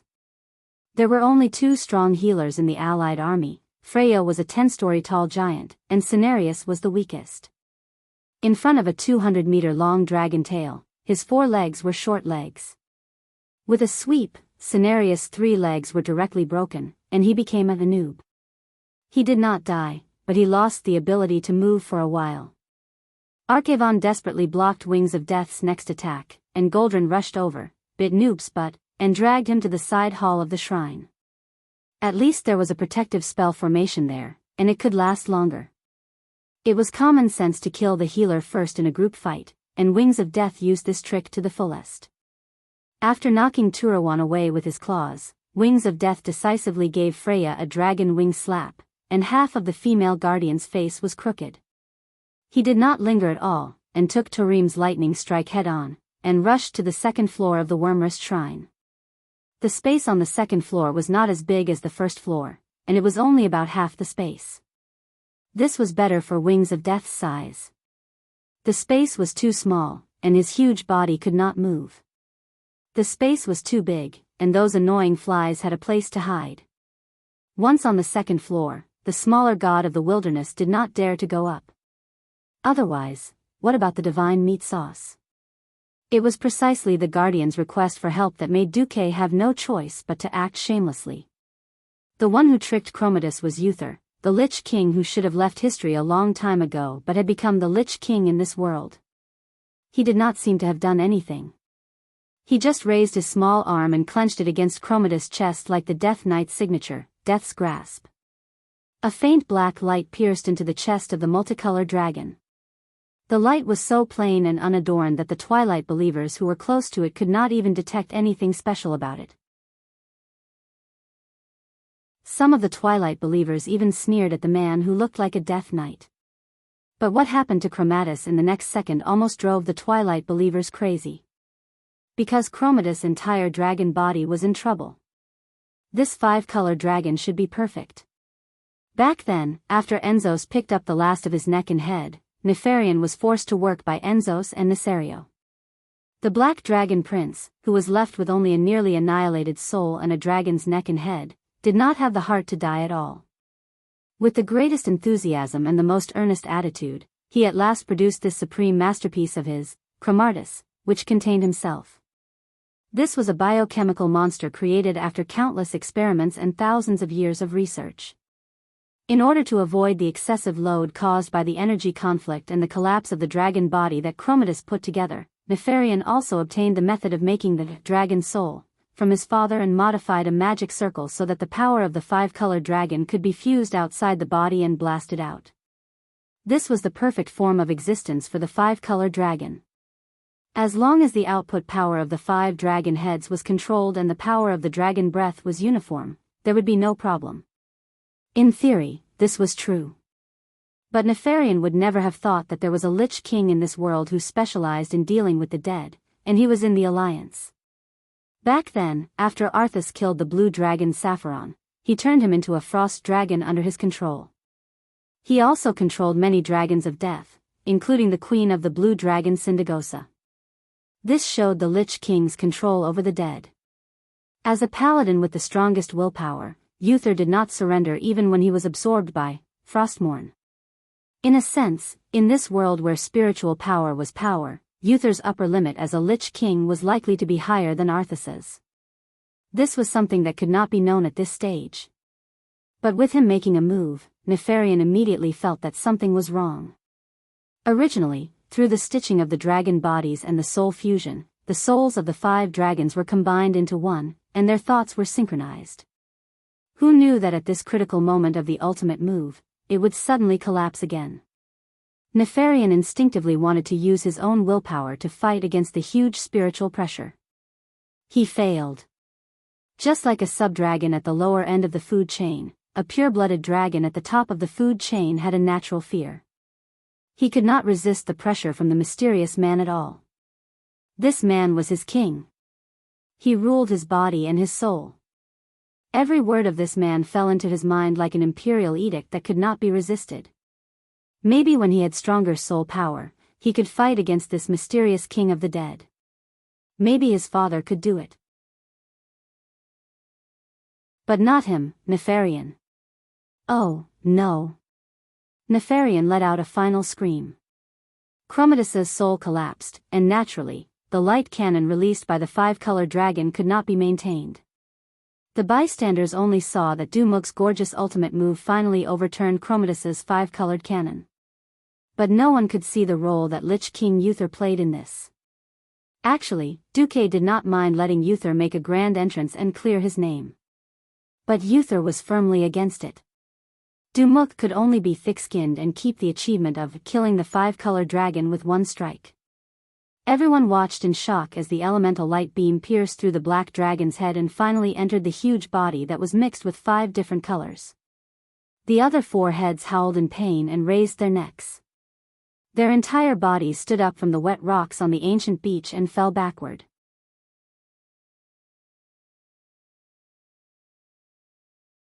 Chapter 1897. The scene was very chaotic, and it was a mess everywhere. In the airspace and ground surrounding the Dragon's Sleep Temple and the ancient beach, the main battlefield was naturally Duque versus Chromatus. There was chaos all around. On this side, there were the Pentashade dragons of the Dragon's Sleep Temple, as well as the Dragon Men and Draconians. There were also various dinosaurs and drakes, as well as the long-range bombardment from the Alliance's flying battleships.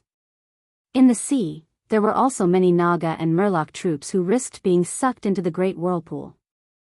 On the other side, there were mainly Twilight dragons and Twilight believers riding Twilight dragons.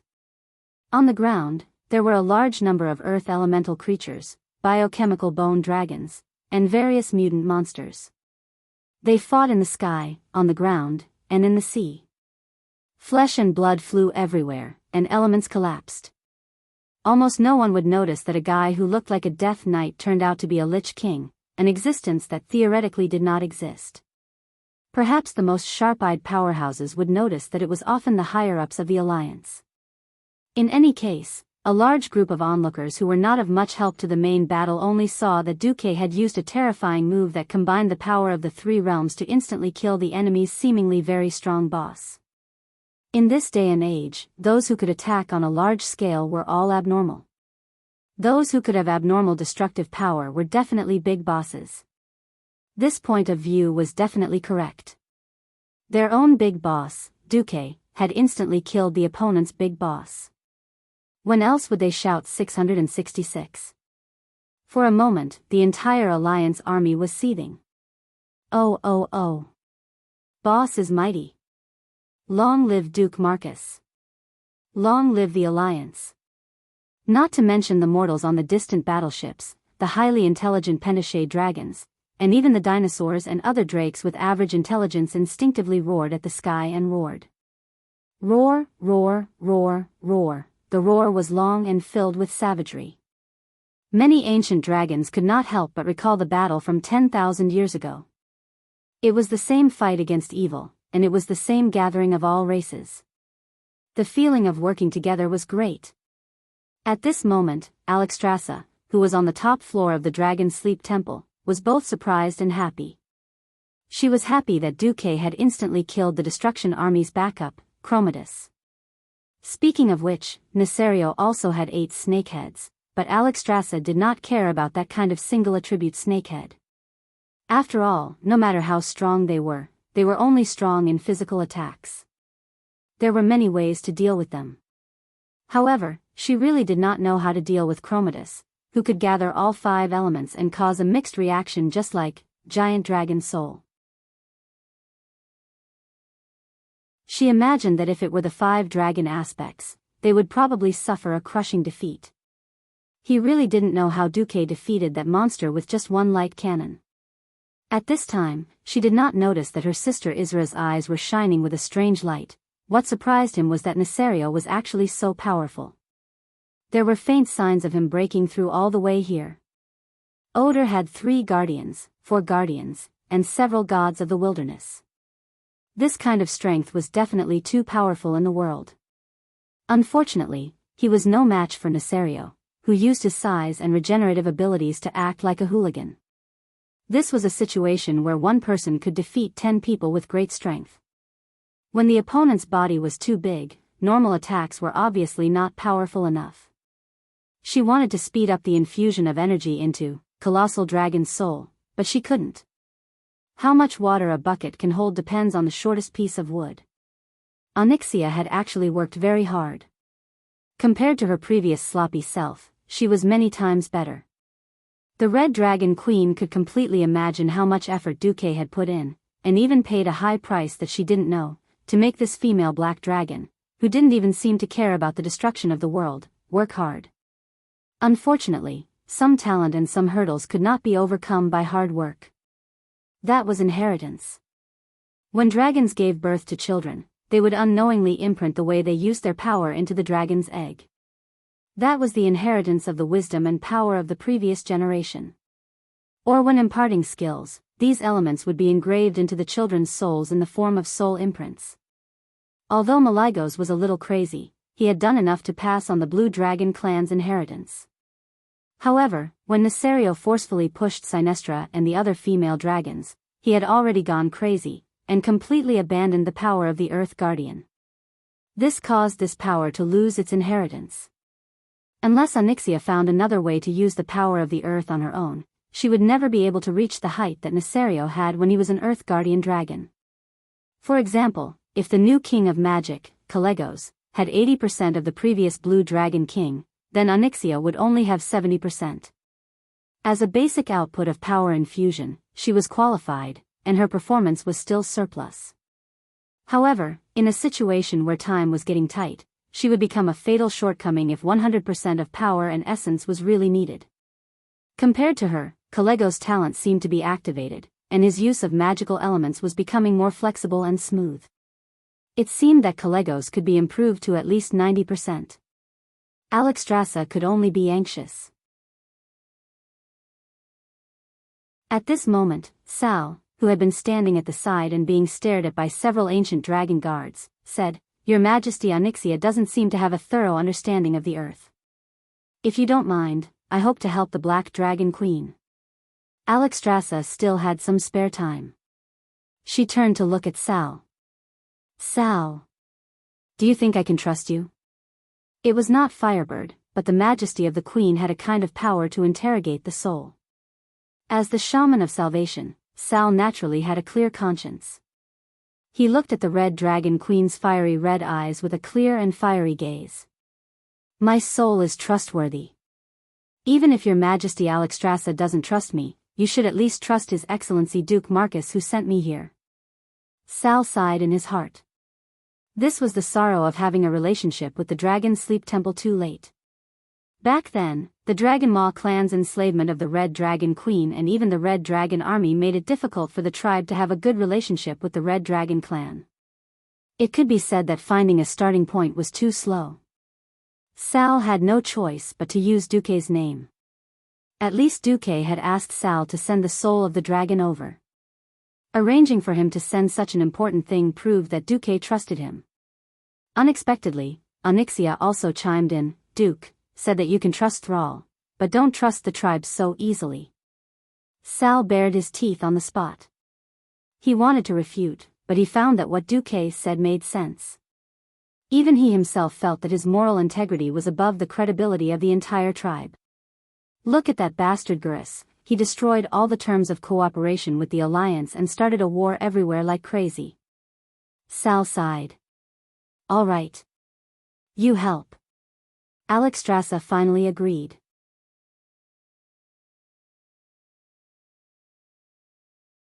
Chapter 1898. Originally, it was already difficult enough for the 5 dragon aspects to harmonize their powers. Everyone was very worried that Thrall would cause trouble if he interfered. Thrall was very careful and meticulous. He did not affect Onyxia's dominance of the power of the earth at all. He was more like a tinker, gently collecting the power that Onyxia had missed out on due to her impatience. He slowly straightened them out and channeled them into the dragon soul. This works. The input of the 5 guardian powers increased at a speed visible to the naked eye. 71%. 75%. 82%. 90%. When it reached 90%, it was awkward. Now it was Kalego's turn to be unable to keep up. At this moment, Alexstrasza suddenly received a request to enter. "Duque? Alexstrasza, have my servant, Khadgar, fill in the missing part of the spell," Duke said through the magic transmission. "Are you sure?" The queen was shocked. Of course, what Kalegos lacks is not power, but the use of power. Khadgar is the core of my magic net. I can synchronize my soul with Khadgar, but I can't send a clone to the scene. After all, I still have to help you stop Nesario. The performance of the mortal was so dazzling that it was blinding. First, it was Thrall who harmonized Onyxia's power, increasing the efficiency of the essence infusion. Now, Duque actually got a servant to help and even guaranteed it. Alexstrasza's face turned red. She looked at Isra, Nozdormu, and the other veteran dragon kings. Okay. Khadgar, who was dressed in a magic robe, stepped out of the portal and walked over. He gently placed his hand on Kalegos' arm. A brand new Titan rune magic circle was forming behind Kalegos and Khadgar. The magical energy that had become unstable when it reached 90% power a moment ago suddenly stabilized at a speed visible to the naked eye. This time, it was Kalegos' turn to blush. He suddenly realized that Khadgar's understanding and use of the Titan runes was actually above his. That meant that Duque's level was higher than his, the current king of magic. That was quite shameful. Kalegos was bad at fighting, but he was at least a good comrade who was dedicated to protecting the world. With a purer temperament, he quickly calmed down and increased the power of the energy injection. 92%. 96%. 100%. He could finally pour in all his energy. Duque, give us 10 more minutes. No, 5 minutes is enough. Alexstrasza knew that the more time they had, the more stable the situation would be. But she really couldn't bear to put all the pressure on Duque's shoulders. This was irresponsible to their allies, as well as shaming the dragon slumber god palace. She also discovered that with the addition of Khadgar and Sar, the magic and earth domains had become more stable. If Kalegos and Onyxia's draconic bodies could withstand it, she could try to inject them with around 120% of the power. This was an overload. If the situation fell into a dangerous situation, she would have to do this. At this time, the middle hall of the dragon's slumber shrine had already been smashed into smithereens. The smaller the space, the stronger the strengthened brother Darkwing. Ha ha ha. Deathwing sprinted at high speed. Even though he was gliding at a low altitude close to the surface of the hall, it caused chaos in the surroundings. The smaller god of the wilderness had to dodge desperately, but the 4 guardians who had grown in size couldn't keep up with brother Darkwing's agile movements. This allowed Nesario to often gain an overwhelming advantage in certain areas. This time, he grabbed the Frost Guardian Hodier with one claw and completely ignored the cold air coming from the other party. Then, he slammed Hodier into the wall of the temple like a club. While he smashed the other party into a daze, a few knuckles of his left front claw were broken. It didn't matter. The frozen limbs would collapse on their own later. Anyway, they could just regenerate. He didn't have a chance to finish off Hodier completely because he was a large giant who was hot on his heels. As soon as he leaped into the air, Deathwing made a 180-degree turn in the air that did not match his huge body size. The next second, he catapulted like a cannonball towards the Guardian of Life, Freya. Deathwing couldn't forget to finish off this female giant. Unfortunately, before he could touch Freya, he had to suffer a rather painful thunderbolt from Tarim. The right side of his dragon head was charred black, and even half of his spherote metal chin was charred. He didn't care. In mid-air, he did a standard S-shaped snake maneuver, allowing him to avoid the 2 big, stupid bear demigods. This time, he aimed at the wolf god Goldring. Goldring was indeed very fast. He could use his dexterity in mid-air to step on the air wall and even use the wind pressure to change directions to escape. But that didn't change the fact that he was just a small wolf that was only a few meters long. When Nesario saw the opportunity, he turned around and gave an earth-shattering flap of his dragon wings. Goldring finally fell for it. Howl, the snow-white wolf silhouette with a hint of blue flew far away like a home run. At this moment, Nesario's dragon tail, which was close to his body, was suddenly hit by a hammer. A blazing hammer. It was as if a tornado was swirling up a violent flame. That kind of terrifying heat that seemed to be able to burn everything in the world was no stranger to Nesario. In his recent memory, he still remembered that he had experienced it himself. He turned his snake-like neck in bewilderment and looked behind him. Logger. Duque. Deathwing's dragon eyes widened in disbelief. Not to mention that he didn't believe it, many of the gods of the wilderness who had participated in the war in the Land of Fire subconsciously assumed a defensive posture. If one only looked at the scene from afar, anyone would think that the guy who appeared out of thin air in the middle of the Wormrus shrine, with a flaming lower body, an inverted triangular upper body, and a pair of huge, thick, flaming arms holding a huge Balrog hammer, was the former fire demon king, Ragnaros. Unfortunately, the place where Sir Logger's head was supposed to be was replaced by something else. The irascible horned head and lava skull face was gone, and in its place was a throne made of flames. Who else could it be but Duke Marcus, who was watching the show with his legs crossed and one hand holding his chin? Yo! Duque raised his palm and looked like he was swearing. Sorry. It's the Duke Marcus who plotted to kill you in Lordaeron back then. You! If Deathwing's lungs were still used for breathing, he would most likely explode in anger on the spot. He did not care about the life and death of Ragnaros and Al-Akir. These 2 elemental lords were originally used by Zoth to assist him in causing trouble, so it didn't matter if they died. What he cared about was that the other party actually used the bodies of his subordinates to deal with him. Next, another enlarged replica of Al-Akir appeared.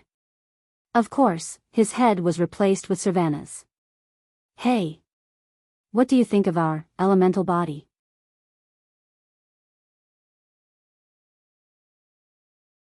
Chapter 1899. If Nasario's face could be black, it would be as black as the bottom of a pot. Unfortunately, he was King Black Dragon himself. Had anyone ever seen a black dragon with a gigolo face in the form of a dragon? Normally speaking, the larger the size of a giant, the greater the burden. Under the influence of gravity, it was already a heavy burden to support a body that was more than 10 stories high, not to mention the nutrients that a creature needed to consume every day. For a dragon at the top of the food chain, the amount of meat that a dragon needed to eat every day was calculated in tons. Fortunately, dragons had the special trait of hibernation to reduce consumption. Otherwise, wouldn't tens of thousands of dragon mouths have eaten all the beasts in Northrend? In a sense, when it came to size, elemental creatures were cheating. As long as there was enough mental strength to control more elements, elemental creatures could theoretically make their bodies infinitely large. Just like the 4 guardians of Alcavan who could become large, they were not pure giants, but special semi-elemental life forms. It was just that the flexibility of their bones and skin determined the upper limit of their bodies. Pure elemental creatures did not have this restriction. When Duque and Queen Sylvanas appeared in the form of a 300-meter-tall elemental god, many guardians and wilderness demigods felt that they had let the adulterous couple off too easily. Now that these 2 fellows had become the elemental kings, they were really amazing. Nasario had sent 2 elemental lords to cause trouble, but now it seemed that he was more than just stupid. It was like giving a knife to them to slash themselves with. What was the difference between that and lifting a rock to smash one's penis? Ragnaros. Al-Akir. You 2 idiots. Even if Nasario had a good temper, he could not stand it. Besides, the Black Dragon King had always been very vengeful. Oh. Your 2 former allies, if there are still ghosts left, they will cry. Duque's lips curled into a mocking smile. With a thought, the headless logger under Duque suddenly waved the huge Balrog hammer and smashed it at Nasario. This Balrog hammer was the genuine, Sabra's Balrog Ragnaros hand, from back then. After Magni Bronzebeard became a demigod and became a diamond man, it was transferred to his second brother, Muradin. When Duque asked to borrow it, Muradin did not hesitate to throw it to Duque. Therefore, the power of his own Balrog god with the real Balrog hammer was, of course, extraordinary. Attack! My logger Mk2-, Duque's loud roar spread throughout the Wormrest shrine. Duque was very pleased. Men of this era all dreamed of driving a Gundam when they were young.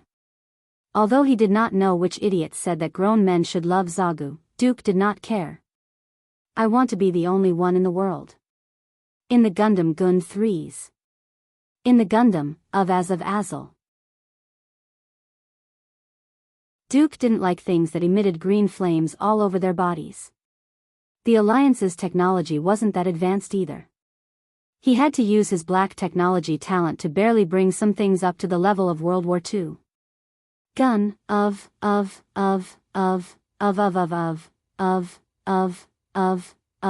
The true fire elemental lord was the master of the hand of the Balrog. In fact, it would be a real waste to give this hammer to Magni. Duque knew that Magni would eventually return, but before that, he would use it first. The dazzling flames that burst forth from the Balrog hammer flashed with blazing light spots similar to the eruption of the sun. The crow god Avienna, who was flying nearby, was so frightened that her crow feathers almost fell to the ground. These were not solar spots, they were simply clusters of highly concentrated fire elements. These fireballs that were condensed to the extreme spun in mid-air, and then converged into one.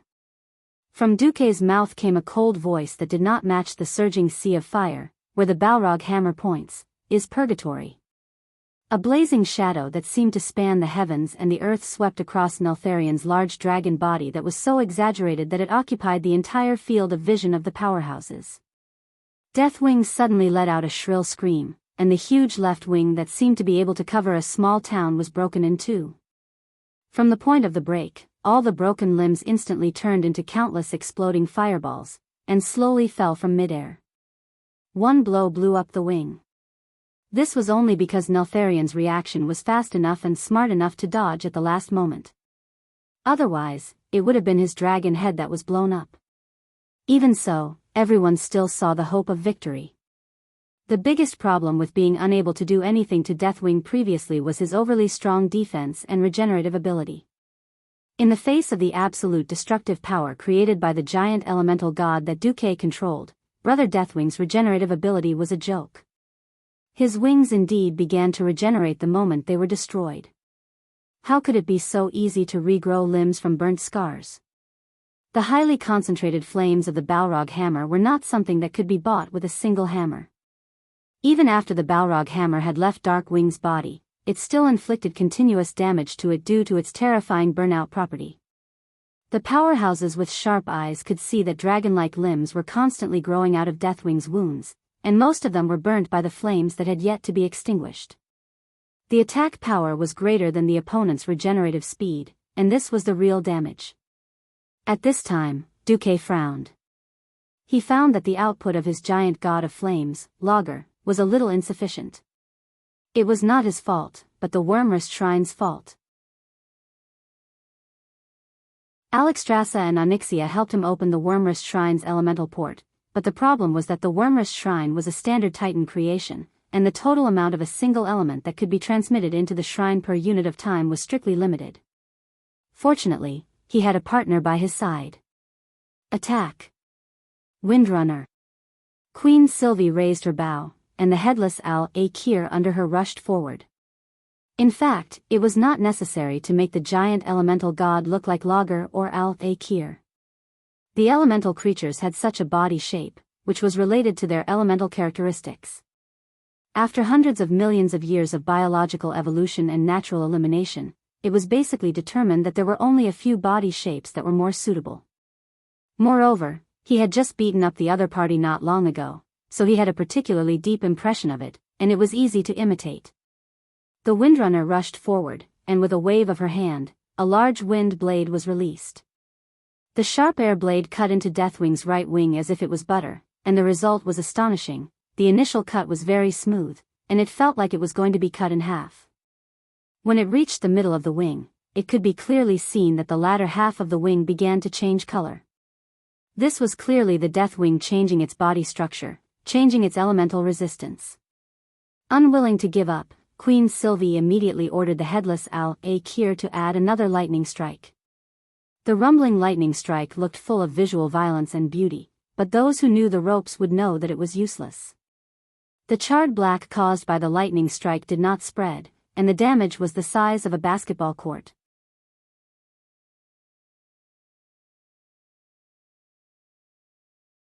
Chapter 1900. For ordinary existences, this was a fatal wound. But for the massive Deathwing, it was just a drizzle. He was as ferocious as a tiger, and dealt 250 damage in the end. It was not that Queen Sylvanas was not fierce, but Deathwing was too abnormal. There was actually such a way to completely change his body structure in just a dozen seconds, making it more conducive to dealing with elemental attacks. The high magic resistance of the 5-color dragons was fully utilized by him. Tisk! Queen Sylvanas spat fiercely. Chance! Queen Sylvanas' small setback did not disappoint the Guardians. Instead, it aroused their confidence. Their bodies were only so big, and their energy was only so much. There was no such thing as an absolutely perfect creature. Deathwing's magic resistance was high, but as a price, his physical defense would inevitably decline. Without needing anyone to remind them, the 4 Guardians and the Bear Brothers had already pounced on him. Ow ow ow ah. Ushik used his 18 bear paws again, but without the feeling of hitting a thick rubber block like before. Deathwing's body was a lot more fragile at this moment. He easily dealt tons of damage, and dug a huge bloody hole with a diameter of 8 or 9 meters with one claw of Deathwing. Get lost. Deathwing kicked Ushik away. This was not important. The bear monsters had thick skin and flesh, and he was no longer a simple demigod. Strictly speaking, Ushik also had an elemental body, which was mainly based on physical attacks. On this side, Duque did not rashly let Headless Logger continue to attack. The system elf gave him a thorough analysis. At this time, Nesario's body was in a state of stress. No matter what kind of elemental attack it received, it would quickly change the elemental resistance of the attacked area of its body to reduce the damage. A single elemental attack would definitely not be good. I didn't expect to play a big one so soon. Duque had a playful expression on his face. There was a little madness on his face, but there was also a strong sense of confidence.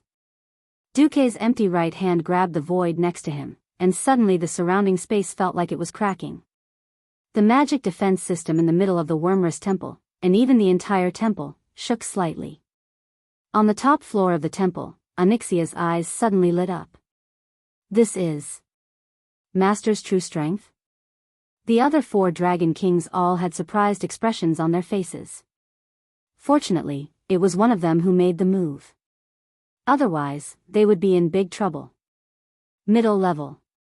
Spatial rifts were meant to absorb more elements. Originally, the space defense of the Dragon's Slumber Shrine had automatically rejected Duque's intake of elemental energy. However, when the Titan runes that were as numerous as stars floated out of Duque's body, it seemed that the self-defense system of the Dragon's Slumber Shrine was also momentarily confused. Whether it was tacit approval or approval, it was impossible to know. As a result, Duque obtained even more elemental injection rights. The highly condensed and snow-white frost elements poured into the Logger Mk2's body from the void like a flood. Under normal circumstances, water and fire were incompatible. The flourishing of the ice element would inevitably lead to the decline of the fire element. This was the law of the elements that had not changed in 10,000 years. There was only one way for the 2 elements to complement each other, and that was to use the arcane element as the core to act as a neutralizer. The arcane spell extended from the Titan's energy, coupled with ice and fire, formed something similar to the Frostfire Arrow that most advanced mages used. In standard terms, at this moment, the Logger Mk2 had become a giant elemental god that was a perfect mixture of arcane energy, ice, and fire elements. The 3 colors blended together in the lower body of the Headless Logger Tornado. The elements that were supposed to fight to the death and consume each other became as harmonious and pleasing as 3-colored ice cream. Oh! Amazing! If that's the case, then let's fuse. The fusion that Sylvanas was talking about was, of course, not something dirty. With a tap of her long legs, her graceful female body flew directly towards Duque. Accompanying her was a piece of Headless Arcana trash that dealt 250 damage. The powerhouse's eyes widened. They saw that the Headless Arcana trash had turned its body into an armor-like thing and directly covered Duque's giant elemental god. It was conceivable that once it came into contact with an enemy, the first thing that the enemy's cells would sense would be the wind element. If Nesario had really adjusted his elemental resistance according to the standard of resisting the wind element, he would definitely have been tricked to death. Dear, make way.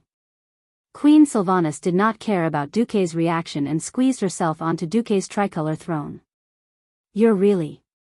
Duque's reaction was also strange. Don't you always say that Sister Kalia is the woman behind a successful man like you? Do you have any objections to me being the woman behind you from time to time? Queen Sylvanas held her head high and took the opportunity to stroke Duque's chin with a slender finger that was as tender as a spring onion. Duque felt like eating someone. Sister, let me tell you, if you flirt outside of the battlefield, you'll be F***ked. Queen Sylvanas did not show any weakness. She puffed out her chest and was clearly saying, do me on the spot if you can. Fine. You're awesome. We'll fight another day. On the other side, Nesario finally felt a great threat.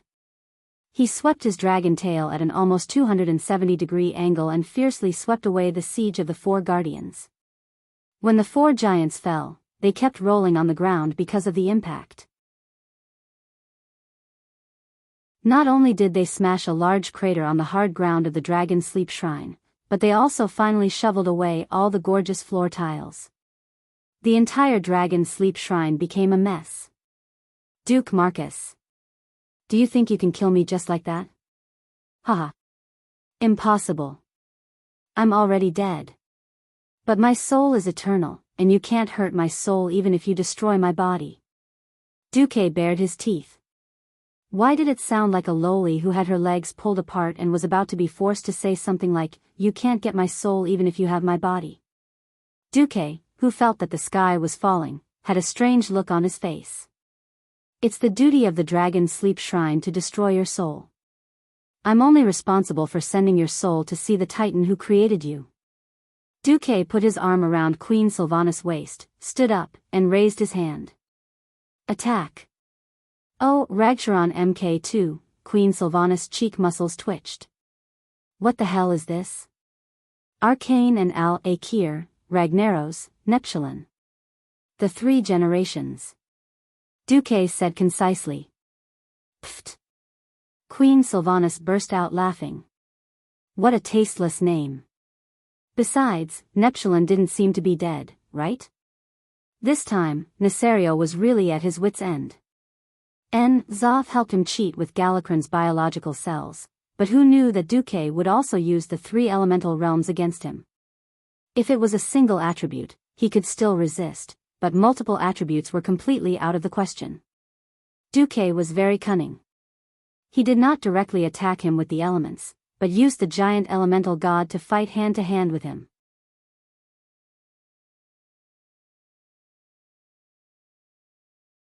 Chapter 1901. Against other guardians, Nesario could use his size and regenerative ability to abuse his opponents. Against a giant elemental god that was even larger than him, he had no temper at all. The slender bodies of dragons were destined to have no advantage in hand-to-hand combat with opponents of the same size. Deathwing was simply caught in a trap of his own making. If they were outside the temple, where there was plenty of space, he would definitely distance himself from Duque's giant elemental god and fight in the air. The funny thing was that Brother Deathwing had just used the lack of space to abuse the guardians who were smaller than him and had nowhere to hide. After such a short while, the tables had turned, and it was now Duque who was using his size to abuse him. Roar! Unwilling to be captured without a fight, Nesario suddenly twisted his body and swung his nearly 200-meter-long dragon tail. This terrifying sweep was like a landslide.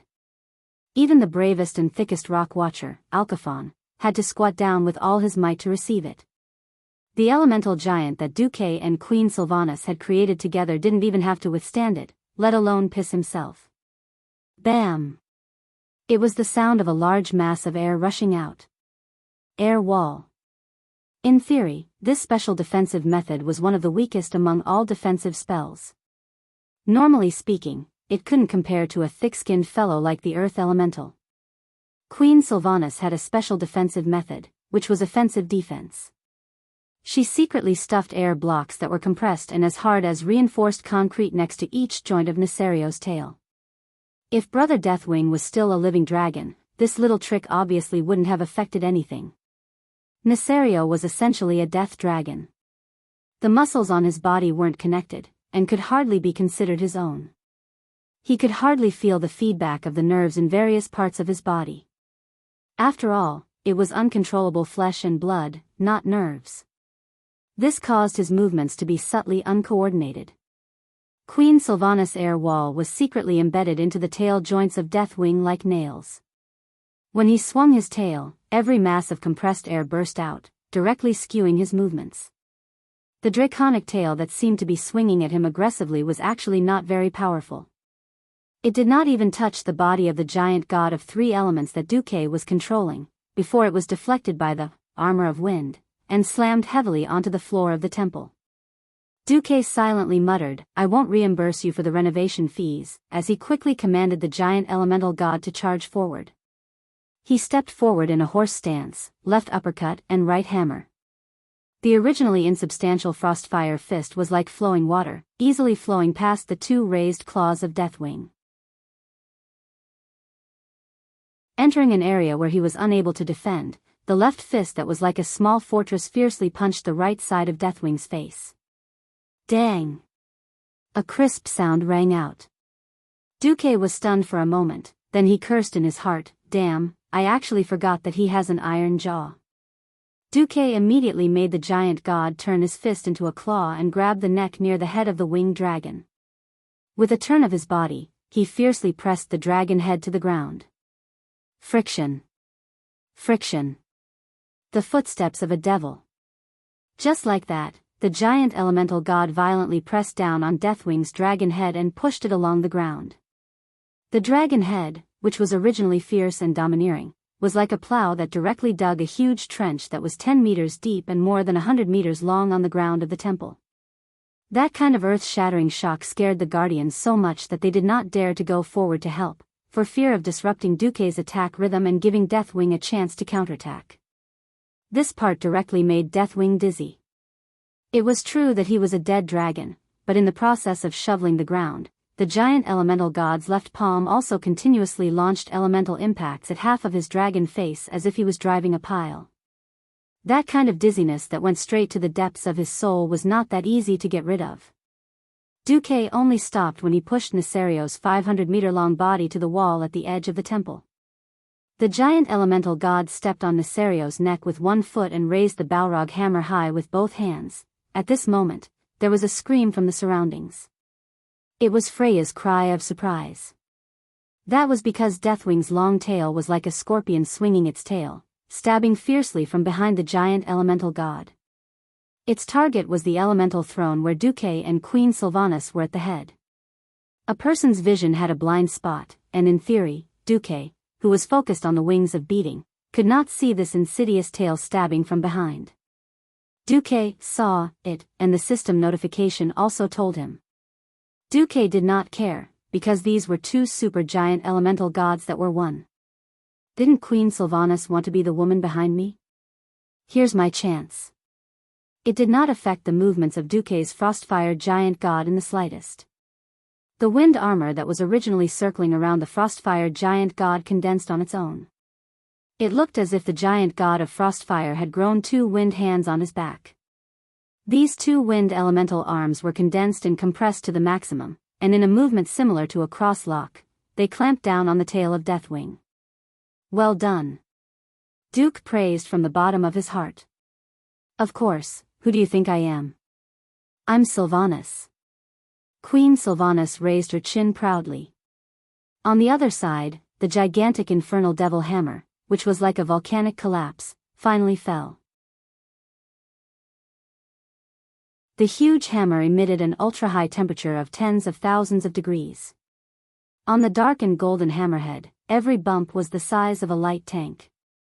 When the hammer fell, not only did it display indescribable horror, but it was also an extreme experience after the violent combination of mass and speed. Time seemed to be frozen. No, Nesario struggled endlessly, his limbs scratching wildly like a dog.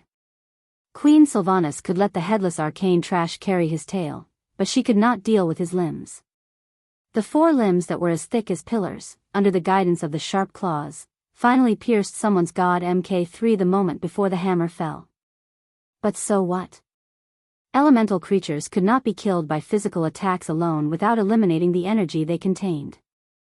Nesario screamed in agony, because his limbs that had pierced through the giant elemental god's body had invaded the giant god of frost and fire with the power of twilight. In turn, his limbs were also attacked by arcane spells, ice, and fire. The intense pain on the soul level almost made him subconsciously want to retract his claws. There's no chance. The hammer fell directly. Watch me smash your dog head. Duque roared. Bang! The black dragon head that was as huge as a hill was directly blown up by Duque's Frostfire giant god's hammer. The dragon teeth that flew everywhere produced a terrifying effect that was like a bombardment. There were splattered flesh and blood, dirty fragments, and still wildly proliferating biological tissues everywhere. Even so, Brother Deathwing was still not done *ting. Seeing Deathwing, who had lost his dragon head, still continuously thrashing the giant elemental god with his limbs and tail, the surrounding guardians were dumbfounded.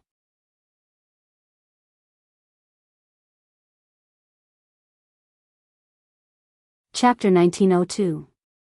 Should I say, as expected of the Dragon of Death? Even though the dragon's head was gone, it was still coming back to life. This was not a twitch of nerves after death, but this guy was really not done with sh*t. I'm immortal. Don't even think about destroying me. I'll resurrect right away for you to see. In Nesario's chest, his soul was still roaring. While the other guardians were still in a daze, Duque's scolding woke them up. What are you waiting for? Come and dismantle his elemental armor. This thing is too thick, the power of the dragon's soul can't really penetrate his soul. It turned out that history was like that. The death ray shot out by the dragon's soul actually did not hit the sh*t. Everyone had no choice but to chase him all the way to the great whirlpool in the middle of the endless ocean. Only then did they work together to destroy him. When it came to the sea, Duque's scalp went numb. The ancient god Zoth, known as the crazy tentacle demon, was like the sword of Damocles, always hanging over the heads of every powerhouse. Who knew if they could really kill Nesario like in history if they ran to the great whirlpool? If they could kill him here, they would definitely not have to go into overtime. Moreover, the dragon's soul split into two was definitely not as good as the soul imprint. Perhaps it was because they had forcefully charged the dragon's soul that the dragon aspect had completely lost the power that the Titans had bestowed upon them. Now that Nesario had lost his head, he was like a piece of meat on a chopping board. He could not be cut, cooked, or chewed. He was shameless and refused to type GG amidst laughter and laughter, declaring that he was done for. Duque was not going to be polite with him. Armor break. Armor break. Armor break, I've broken 5. Brothers, do it. Duque shouted excitedly. So what if he resisted? If shouting at Yamate worked, there would be no need for police in this world. Hee hee. Lie down obediently and let me break your armor, Wait. I seem to have taken the wrong script. Forget it, whatever. I'll torture this guy to death first. The giant elemental hands savagely tore apart the elemental armor embedded in Deathwing's body. This thing was a good thing. As long as it was thick enough, it could block almost any cannonball or elemental attack. Fortunately, Darkwing was still a dragon, and the Twilight Believers could not find more elemental armor to cover his entire body. They could only put it on the most important parts of his body.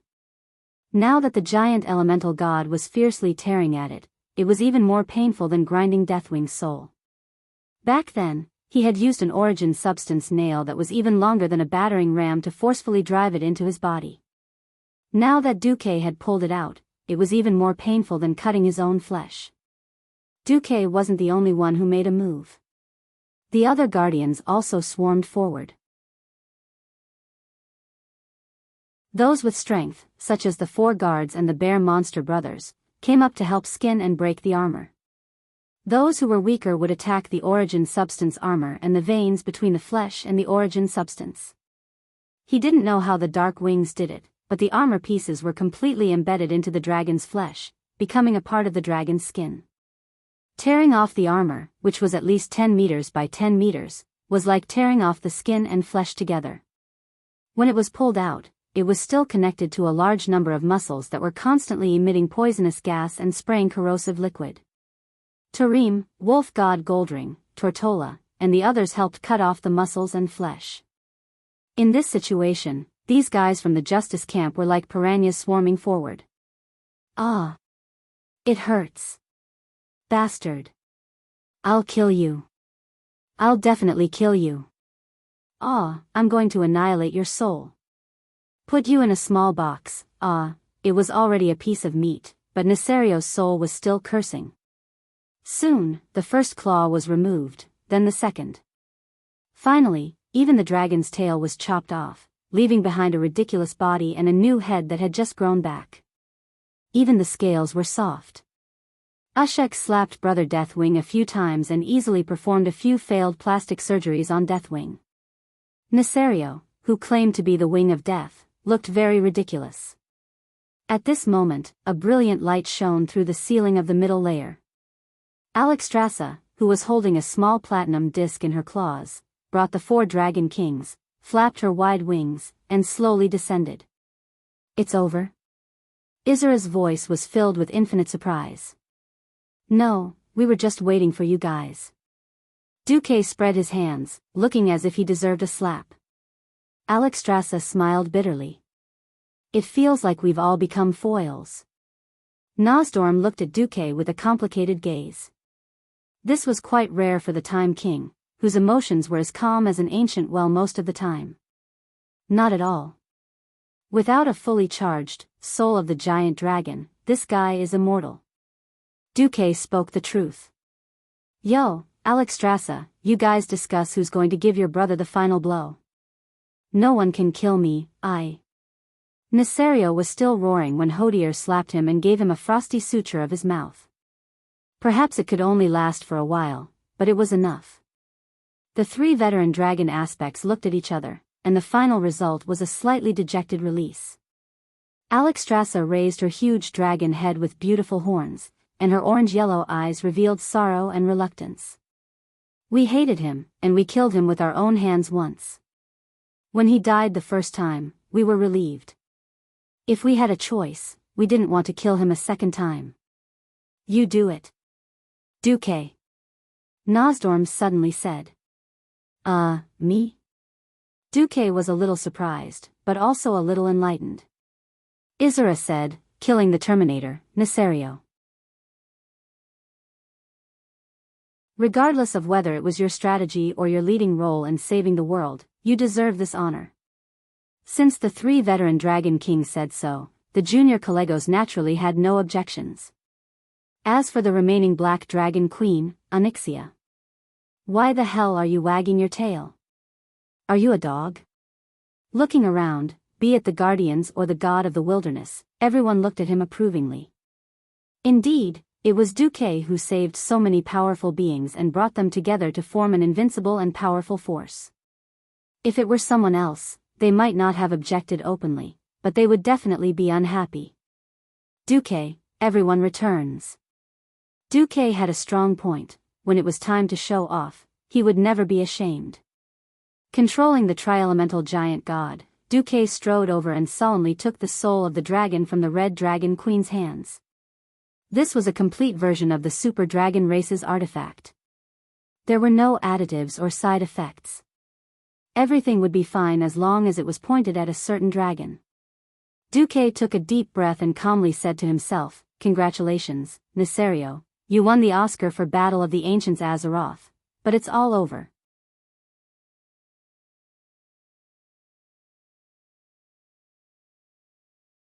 Chapter 1903. He raised his hands high, and the platinum disc in his hands suddenly emitted a dazzling glow. The dazzling holy golden light even penetrated through the Dragonbone Wasteland and illuminated the entire Dragonbone Wasteland. The once snow-white Dragonbone Wasteland, which was already stained with all kinds of blood, was like a mirror, reflecting the golden light that lit up the entire sky. The twilight dragons who were roaring and fighting widened their eyes, and their pupils were filled with panic. At that moment, all the twilight dragons and twilight believers felt the trembling of the strings of fate. The path of victory in their hearts was deviating, and there was a stronger force that made the fate of destruction of this world leave them in fear. It was as if a new fate was descending, and it was leading the future with an uncontrollable mysterious power, erasing all the other branches of fate, and forcing the path of fate to become one. In the deep rock continent, in the hundreds of twilight temples, the twilight believers were praying in unison as usual. However, the twilight bishops in dark robes opened their eyes in horror, because they found that the soul of the Oracle of Annihilation in their hearts, the wings of death, Nesario, was no longer responding. The only explanation was that the eternal and immortal dragon of annihilation, announced by the great god and Azoth, had been destroyed. It was real.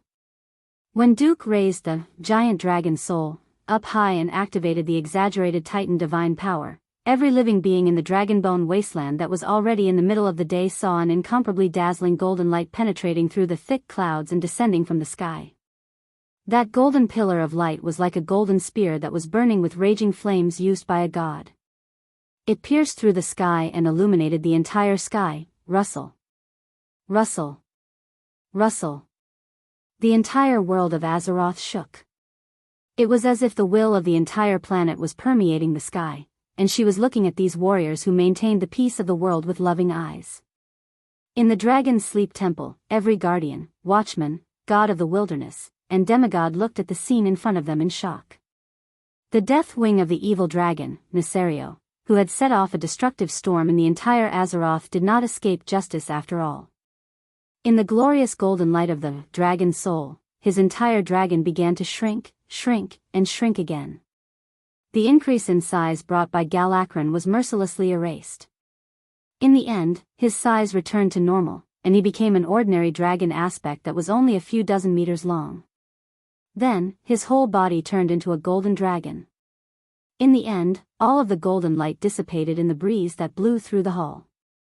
It's over. Alexstrasza's voice contained a hint of sadness. Yeah. Isra exclaimed. Be it the past, present, or future, the black dragon, Neltharion, has disappeared from the timeline forever, said Nosdorm, who was most qualified to make a final conclusion. Duque sighed with emotion. It's finally done. Sigh, it was just that the price he had to pay was a little too high. All the dragon aspects have lost the power bestowed by the Titans. Duque said subconsciously. Who knew that accidents would happen at unexpected times? Wait, who did you say lost all power? Alexstrasza was like a cat whose tail had been stepped on, and her entire dragon body jumped up. Isra suddenly turned into his human form and floated in front of Duque. He held his right elbow with his left hand and his cheek with his right hand. Yo, Duque, did you mistake some of the fragments of fate that you peeped into with us? Nosdorm's face was sullen, and he said pointedly, if there were only 4 dragon aspects, and the dragon soul was used twice in a row, it might have really exhausted all of our Titan divine power. Now we still have about 20% of the Titan divine power. Kalegos was very straightforward. I'm a little weaker, I only have 10% left. Onyxia flew over and directly turned into Countess Katrana. She eagerly hugged Duque's left hand. Master, the power of Earth in my bloodline is all used up. You won't blame me, right? Duque was a little embarrassed, but this was also good. At this time, he was absolutely sure that the scales of fate had definitely changed again. This should be a good thing. Alexstrasza was still the one who understood the big picture. She looked around. We'll talk about these small things later. Right now, it seems that there are still many bastards who dared to offend the Sleeping Dragon Temple who are preparing to escape. As the Supreme Commander of the Sleeping Dragon Coalition Army, I declare, kill them all. This time, Brother Mooning did bring a lot of helpers. Overseer Jonas, Sleepless Josahi, Master of War Black Cove, these were all famous bosses in history, but unfortunately, under the encirclement of an even more aggressive and powerful allied army, they were nothing more than fodder. The cataclysm was basically over. Although it was basically over, it was mainly because there were still some finishing touches left. For example, the deep rock continent where the Earth elemental world was located, and the elimination of the numerous Twilight believers. In Duque's eyes, these were all F*King, not the main point. The main point was that Nosdormu came directly to Duque, which was rare. Come with me. What is it? It's about your advancement to true God. Nosdormu's words made the great hero, the Alliance commander, and the demigod of the Weave, Duque, follow him eagerly. They directly teleported to the Cavern of Time in the Tanaris Desert, and Duque saw Nosdormu in human form. He was still the bronze-skinned male elf with a long braid. How much do you know about the future of Azeroth? Nosdormu asked straightforwardly. Duque was stunned for a moment, and replied tactfully, enough. Nosdormu seemed to be sneering, but it also seemed like he wasn't smiling. Don't tell me that you can peep into the distant future from the River of Time with just one time travel. Duque was silent. He didn't know if his identity as a transmigrator could really be honest with the Lord of Time, who had incomparably sensitive power. Would he be treated as a scourge that destroyed history and time, and suddenly be surrounded by the bronze dragons? This was something that no one could say for sure. Duke Marcus, you're undoubtedly the biggest variable in this point of time that I control. I used to think that you were a spy sent by the eternal dragon army that destroyed time. Nozdormu seemed to be reminiscing. I've checked it over 1,000 times, and I found that this time, this world, has completely accepted your existence. My duty is only to protect this world's time. Since the world has accepted you, and you're not an existence that violates the Titan's duty to me, I've always acquiesced to your actions. Duque, do you remember our conversation many years ago? Yes. Duque nodded.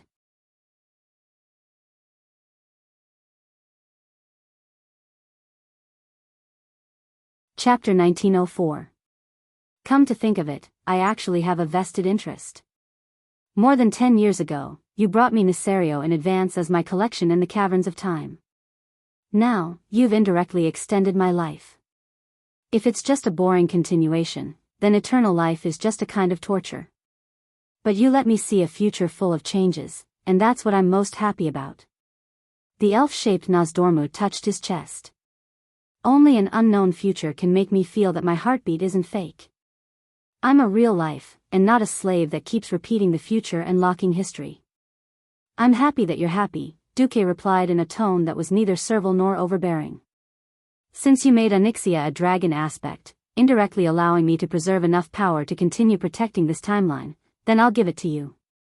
As a reward for changing the future, I can tell you why you can't become a god with the elements. What? Duque was shocked. This time, Duque was really surprised. From becoming a demigod to standing at the peak of the demigod realm, and indirectly or directly controlling the 3 elemental realms, Duque still did not understand the true path. Regarding the process of history, Duque knew like the back of his hand. However, regarding the path to becoming stronger, Duque could be said to be completely clueless. It was as if God had covered a piece of plastic wrap in front of him and forgot to remove it. It became more and more hazy and confused. At this moment, Nozdormu suddenly jumped out and told him that he knew the reason. It would be strange if Duque was not ecstatic. If Nozdormu was not a male dragon, Duque would have rushed up and kissed him a few times. Duque suppressed his excitement and secretly clenched his fists as he listened to Nozdormu's words. Nozdormu did not play any pranks to keep him in suspense. He was not that kind of dragon, so he directly revealed the mystery. Because even if you control all the water and fire elements in this world, you only have 1% of the true reserves of Azeroth. It's a miracle that you can become a demigod with so few elements. Ah! Duque was shocked. The next second, he suddenly realized what Nozdorm meant. Nozdormu was the king of time, so he naturally controlled the mysteries of time. Of course, he wasn't talking about the Azeroth. After Duque had mastered the water and fire realms, he had begun to connect the water and fire elements of the entire planet. It was only a matter of time before he could master all the elements. Nozdorm was obviously talking about something else. In the original history, after the brainless Howl was overthrown, he was not executed. Instead, he left behind a scourge. He was secretly released, and with the help of the traitor of the Bronze Dragon, he escaped to another rather important timeline. In that timeline, Brainless Roar returned to the first orc who drank the devil's blood, which was his father, Grandpa Roar. Because he was familiar with his father, he easily gained Master Howl's trust and directly changed the course of history. Brainless Roar used the black technology that he had obtained from the goblins in the original world to directly change the history of the orcs. Finally, at the time of the King of Draenor, he reconnected the branched timelines to the world of the main timeline. Through the dark portal, he killed millions of orcs with black technology and almost completed the great cause of overthrowing the Alliance and Horde in the main timeline. With this memory and Nozdorm's reminder, Duque understood. Duque was shocked. You mean the water, fire, and arcane elements in the other timelines? Isn't this the main timeline? The main timeline should have the largest share of elements, right? Nozdorm laughed. The largest? That's right. At this point in time, there are a total of more than 108,000 branched timelines. One main timeline can have 1%. What else do you want? Duque's face turned green. Could it be that after working hard for more than 20 years, he had only changed 1% of this world? Nozdormu stopped his train of thought before he could even think about it. Don't think too much. The world has accepted your changes in the main timeline. In fact, the entire world's timeline with the Azeroth as its core is already converging. Nozdorm raised his hand, and Duque saw the countless white lines in the void that were originally parallel to each other slowly converging and finally merging like rivers flowing into the sea. The final timeline will all merge into one? Duque muttered. The Bronze Dragon King continued speaking in one breath. That's right. I don't know where you got your knowledge of time and space. Normally, mortals can't have such knowledge. If you don't tell me where you came from, I won't ask. Anyway, it's convenient for us to communicate. The world of Azeroth has already realized the threat of the Burning Legion. It is gathering the timelines. This is to gather all of its forces in order to deal with the enemy's attack. If there is a huge difference in the timelines, there will often be a huge conflict when they merge, and the world in one of the timelines might even collapse. However, the world itself has an extremely perfect method for the merging of the timelines. Don't worry. To mortals, this process is more like a silent merging. That is to merge the timelines that are not too different first. For example, if there is a difference of less than 10% between two timelines, then it is a peaceful merging. Usually, in a main timeline, those mortals will suddenly feel that they have more memories. From then on, this history, that actually exists in another timeline will become all of their memories and continue to develop this timeline. Generally speaking, using a more powerful and main timeline as the foundation for the merging and merging other timelines can achieve a 99% peaceful merging. When Nozdorm said this, Duque already knew what he was going to say next. If the merging can't be resolved in a peaceful way, then directly use a reasonable reason to make the two worlds clash. The world will directly drive any side to destroy the other side, turning the loser into the real history and allowing the winner's timeline to continue to evolve. Of course, if the world's will doesn't like the current evolution of the main timeline, it might send someone with the opportunity to change fate to another timeline to create a new history. Hearing this, Duque's heart skipped a beat. Could it be that Nozdorm was talking about the official transmigrator of history, Braindead Roar? However, Braindead Roar didn't do anything good. In the end, he transmigrated and ultimately failed. This time, he was completely destroyed. Duque said, "All right, what do you hope or think I should do?" Nozdorm smiled. His smile was as pure as a fox's.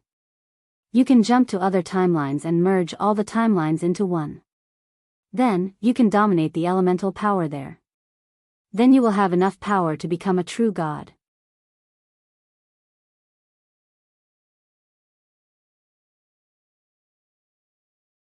Chapter 1905. What the hell?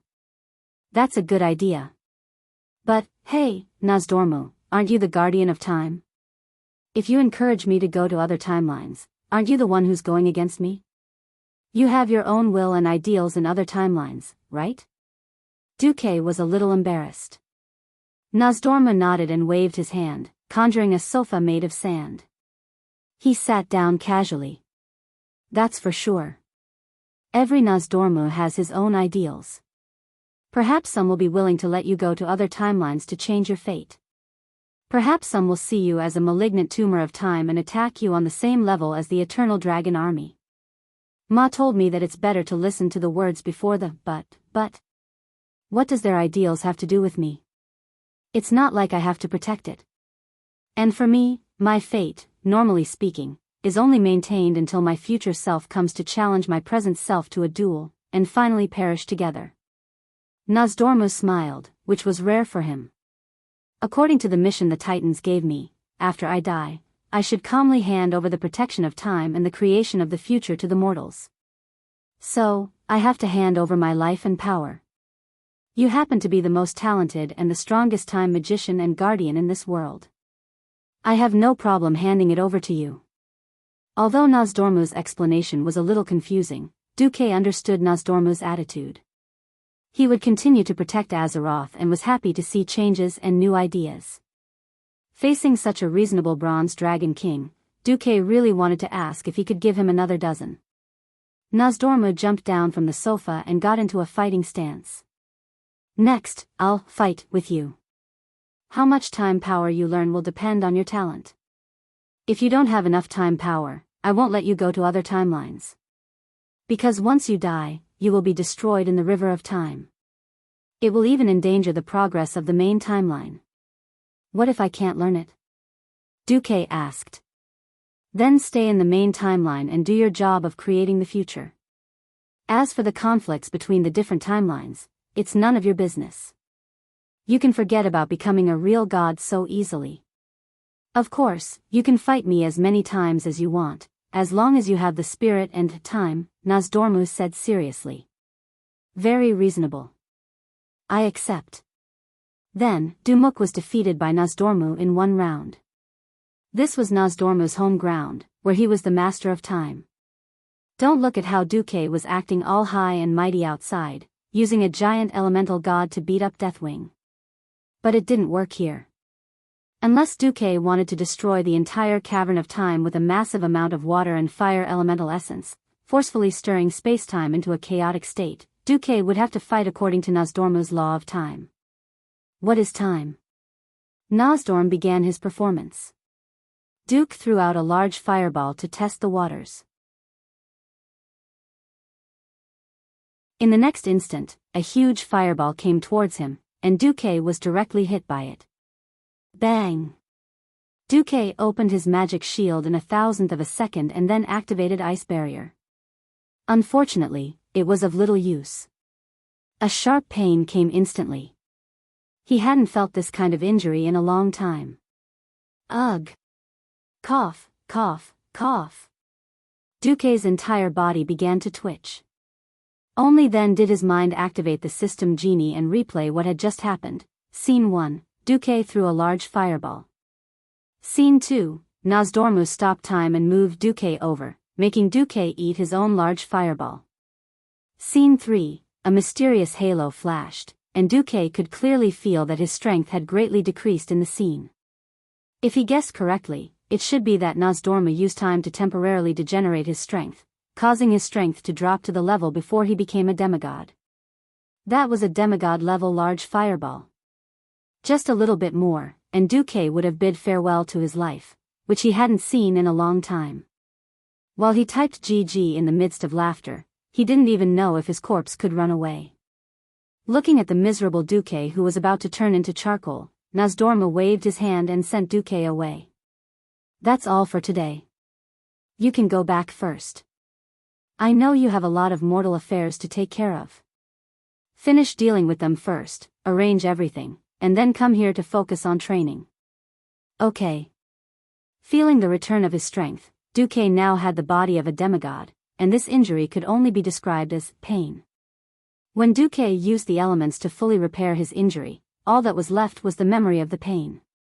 Coming out of the cavern of time, Duque let out a long sigh of relief.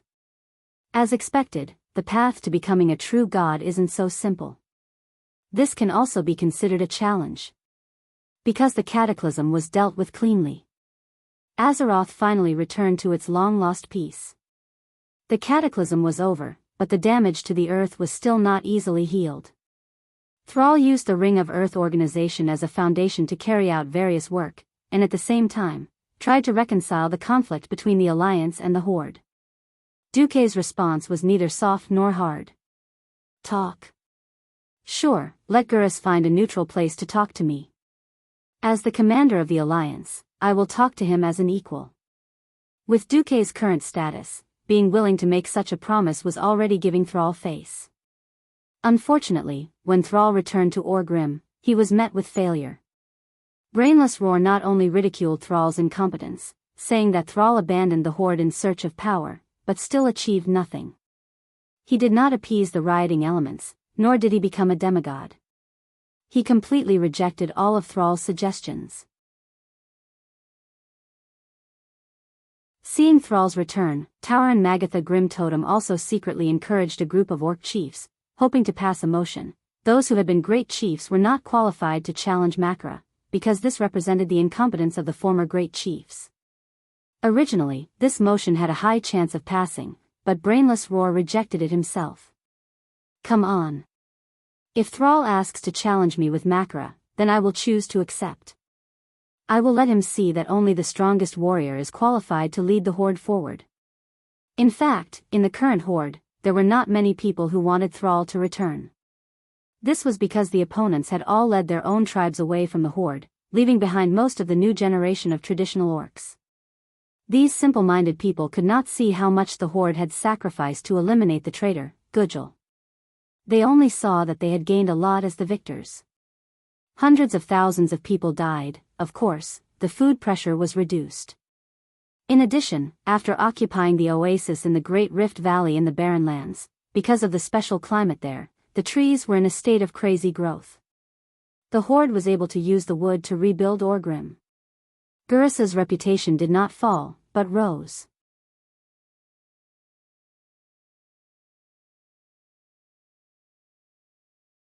Chapter 1906. The livelihood of the tribe was restored to balance. Most of the beast men were very simple-minded.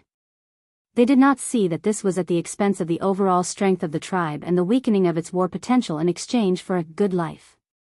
The people were so simple. As long as they could get by, there would be no complaints. Gurusha's reputation was rising steadily. Seeing this, Sal could only helplessly retreat to the second line. By borrowing the merit of the dragon's soul to help with work, Sal was finally able to establish a connection with the Wormrus Temple.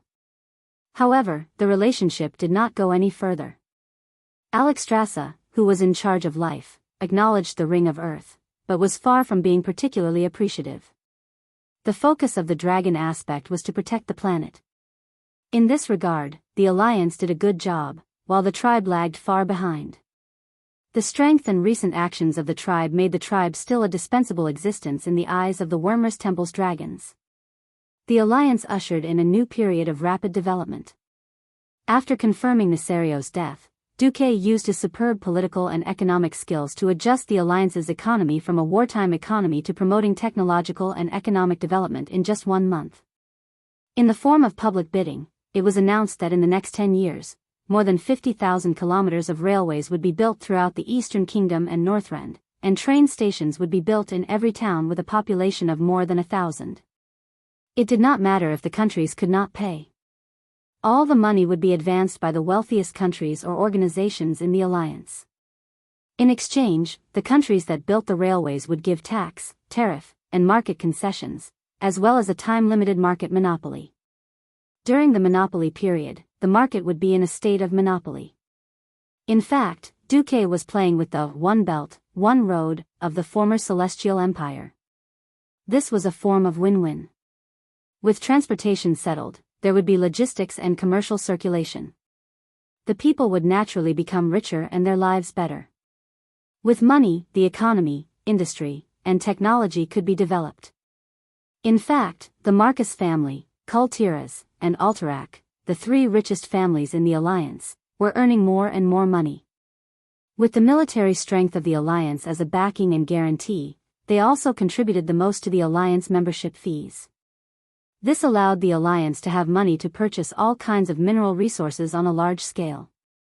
In the name of the Alliance, Duque placed a large number of industrial orders with Iron Stove Fort and Stormwind. From the simplest long swords and axes to conventional cargo ships and diesel vehicles, to the military industry's tanks and flying battleships. The huge orders would make the countries that were willing to industrialize, be it the government or the private sector, all of them would make a lot of money. Duque also took care of the tolerance of the various countries and races. The union fees could be adjusted every year, or even every quarter after negotiation. To ensure that the costs were within the range of the Alliance's ability to enjoy the benefits of the global economic integration within the Alliance, while also being able to take on enough obligations. If he didn't have money, he could give them mineral resources. If he didn't even have that, he could give them to people. Regardless of whether it was the Guardian Fortress of the Dark Portal or other places, they all required a large number of soldiers. Duque even set the proportion and degree of military training that the people received as part of the Union's dues. It was obvious that they were preparing for war. Usually, the alliance didn't have that many soldiers, but once the war started, they would realize that everyone was a soldier. The recruit training was also divided into two parts. Some of the more traditional ones would train for warriors, mages, hunters, and other professions. Those with better brains would be taught car soldiers, tank soldiers, and even sailors and aviation training. After completing the training, they would practice with old models of equipment. Only the most outstanding soldiers would be accepted into the Alliance's army, while the others would be assigned to the private sector. For example, the ships would be transferred to the Alliance's regular routes to Darnassus and Exodar. Those who drove tanks would first make do with bulldozers. Those who flew battleships would be sent to survey the map. Not only did Duque hide wealth from the people, but he also hid soldiers from the people. Time passed day by day. The Dark Portal January 27 first, the Alliance passed the latest bill. Due to the continuous years of war, too many young men died in battle, resulting in more women than men, causing a series of social problems. The Alliance did not force the countries to open up polygamy to replenish the population. At the same time, the Alliance would give special subsidies to the Alliance's soldiers according to their military rank, including high maternity subsidies. If the soldiers had 2 or more children, the women in the family would receive a series of financial subsidies and benefits that could easily support the children without working. This stimulated the enthusiasm of young girls to marry soldiers. However, this was ridiculed by many as a certain Alliance commander wanting to legally open a harem. Hence, the nickname of this bill became the famous Harem Bill. Because on February 14, Duque stretched his head and pulled back, and all kinds of procrastination symptoms acted up, but he still couldn't escape that knife. He got married. In Stormwind City, Duque really did marry 4 queens in one go this time. As a citizen of Stormwind City, this day was full of pride. Because their own Duke, Duke Marcus, had married 4 queens in one go. On the top platform of the Eye, high-level officials and guests from various countries gathered to witness this spectacular scene that was rarely seen in 10,000 years. In the Alliance, and even in all of Azeroth, there would not be a wedding of a higher standard than this. The people who attended the wedding were the 3 queens of the Sleeping Dragon Temple, Alexstrasza, Isra, and Onyxia. They appeared in human form, especially the first 2. The huge dragon horns on their heads caused many people to be inwardly shocked. Guardians of Odor, Torim, Freya, and Mimiron. The first 2 were too huge, so they could only stand on the mountain next to the Eye. The 4 guardians of Alcavan. The Earth Elemental World, the newly subdued Lord Serathane. The Water Elemental World, the former Lord Neptulon. The Fire Elemental World, the current Lord Majordomo. The Wind Elemental World, the liberated Wind Prince Thunderin, who became Queen Syria's deputy. And all the kings and leaders of the Alliance. The last one was the chief of the front tribe, Thrall. In a sense, if all the big bosses here were destroyed, not only the Alliance, but the world would also be finished. Of course, this was just a joke, because almost all the best fighters in the world were here. Other than the 3 big bosses of the Burning Legion at their peak, who else could deal with these guys? The bridegroom is in place. Play music to welcome the brides. The ceremonial officer was Stormwind King Varian Rin. What could he do? He was Duke Kuz Jr., so he couldn't refuse. The melodious wedding march sounded from the royal orchestra. Thump. Thump thump, thump. Thump, thump thump thump. Hearing this beautiful melody, everyone couldn't help but imagine the following scenes in their minds: marriage, sweetness, love, awe. How beautiful. 36 innocent, lively, and cute children formed a choir and sang in unison, hand over the money, hurry up and hand over the money, all the big bosses.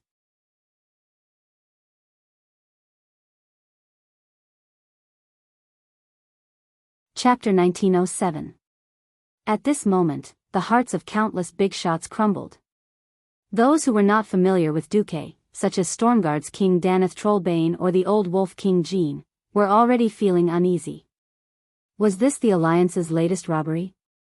Was it because their gifts to Duque weren't valuable enough that Duque was unhappy? Duque wasn't just the number one person in the alliance.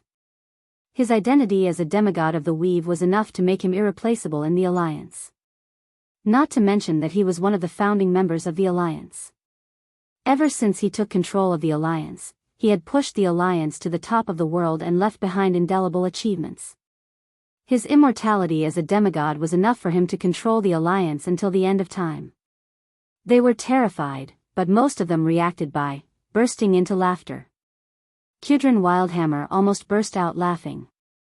He pulled out a feather from his pocket. Ha ha ha ha. Duque, you bastard, you can't even let go of your own wedding? You want more money?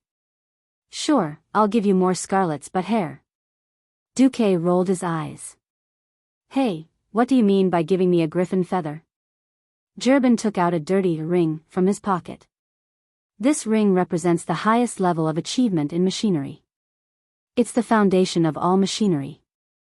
Damn it, where did this hexagonal ring come from, and one with internal screws? Do you really think that I, Duque, don't know that this is a nut? Muradin Bronzebeard said that he was willing to introduce Amora Bronzebeard to Duque. Duke rejected the offer. Dwarves were famous for their high bone density and muscle density. Amelia was a widow, and she even lost 150 pounds in the back of her head. Forget it. Love is too heavy, and I, Duque, am too weak to lift it. Hey, my harem are all looking at me with wary eyes. What's the meaning of this? Duque said righteously, staring back with bright eyes. Am I, Duque, such a shameless person? The four brides and the harem all nodded in unison. Yes, you are. Duque was gloriously defeated, becoming a loser in life. With the dwarves taking the lead, the atmosphere instantly became joyous. Alexstrasza said that she was willing to give Duque a treasure that symbolized her power, a piece of the red dragon queen scale to Duque. However, in the blink of an eye, it was sold by her sister Isra, who said that her sister had gotten it last night when she was doing her nails out of boredom. Tarim said that he could breed his mount with Duque's fire eagle. Alcafon casually made a clay figurine and tossed it to Duque. Only Duque, the bridegroom, was exasperated and shouted, Gavin Rad. I know it's you. You're dead. Yes, there was only one culprit who could do such an unreliable thing, was someone close to Duque, and had enough influence to cause trouble in Stormwind, Gavin Rad Misfortune. On this day, Gavin Rad felt like he had seen hell for the first time in a long time. The fun was over. When the confused children's choir found out that they had been tricked, they sang the standard wedding march again. Anyone would feel that it was very improper. The brides came on stage. There was no distinction between who came first and who came first. Like sisters, they held each other's hands and hummed an unknown tune as they entered the stage together. The first to attract everyone's attention was definitely Alicia. As the only daughter of the wealthiest Berev family and the current queen of Alterac, Alicia wore a white hollowed-out wedding dress. However, the wedding dress was heavily embroidered with gold. The entire wedding dress could be described as brilliant. Together with Alicia's well-proportioned figure, she looked very noble. Kalia's style was completely different from Alicia's. The simplest pure white was enough to perfectly present her beauty and innocence to everyone. There was no need to say much about the wealth of Lordaeron. This kind of natural beauty gave people a different kind of feeling. Jaina seemed to be the simplest. From afar, she looked like a white robe with blue edges. However, the hazy white gauze headscarf and white gauze cloak, matched with a slightly revealing design similar to the quicksand robe, could perfectly display the quality and violence of her mage peak. It gave off a kind of sexy, hazy, and mysterious intellectual beauty. Sylvanas, who was in the middle, had the tallest figure. In terms of the majesty of her chest, she was slightly inferior to Jaina. However, for the first time, she used an elven-style robe and modified it to suit Duque's taste. This emerald green robe already looked a bit like a cheongsam. The high slit completely displayed the slender legs unique to the elves. Duque's achievements did not include those sitting in the first row of the viewing platform. Aurelia and Sasha, who were carrying their daughters. Vashti, who was obviously a high-ranking official, but only wore the maid uniform of the Marcus family. Countess Katrana, who was read as Onyxia, the Black Dragon Queen. Chief Elven Priestess Tyrande, who looked dignified and elegant, but actually looked like she could not wait to go up there herself. And the Draenei leader Imriel, who seemed a little shy and a little curious. Even the human kings of the various countries could not help but praise Duque's good taste and methods. He actually managed to get the most beautiful women of the various countries. If Duque changed his identity, perhaps he would be a bunch of envious and hateful gazes. The wedding ceremony continued. Different races, countries, and customs were different. In fact, they did not need worldly etiquette. This wedding was more like an explanation to their respective citizens. There was no need for a seemingly solemn, but anyone could violate the lines. Some were very simple. The four brides held hands and sang around Duque. Duque, my dear Duque. You are my favorite. I am even willing to share your love with my sisters. No need for promises. Because we know that you will accompany us until the end of the world. The end. In theory, there was also a part where the rings were exchanged, and then the groom kissed the bride. Then. May I ask which bride the groom will kiss first? Tyrande, who was known as the MC but was actually a troublemaker, threw out such a question with a smile. Duque broke out in a cold sweat. Teacher Tyrande, isn't this question beyond the syllabus? As long as she was a woman, she could not help but feel competitive. It was one thing to be willing to marry Duque, but it was another thing to know where she ranked in Duque's heart. At first, the four brides looked like they did not care. But, what are you guys playing at? Elugia turned her body sideways, revealing her flawless back. Kalia leaned forward slightly, her fingers grazing her sexy collarbone. Jaina's arms that were holding the flowers gathered in the middle, and her magic peak seemed to be on the verge of bursting out. Savannah's intentionally or unintentionally pulled down the opening of her cheongsam, showing off even more exaggerated leg lines. Freebie question? No, no, no. This was a freebie question. A queen of the harem with a brain would never answer such a question. The moment she answered, she had already lost. The harem would definitely explode.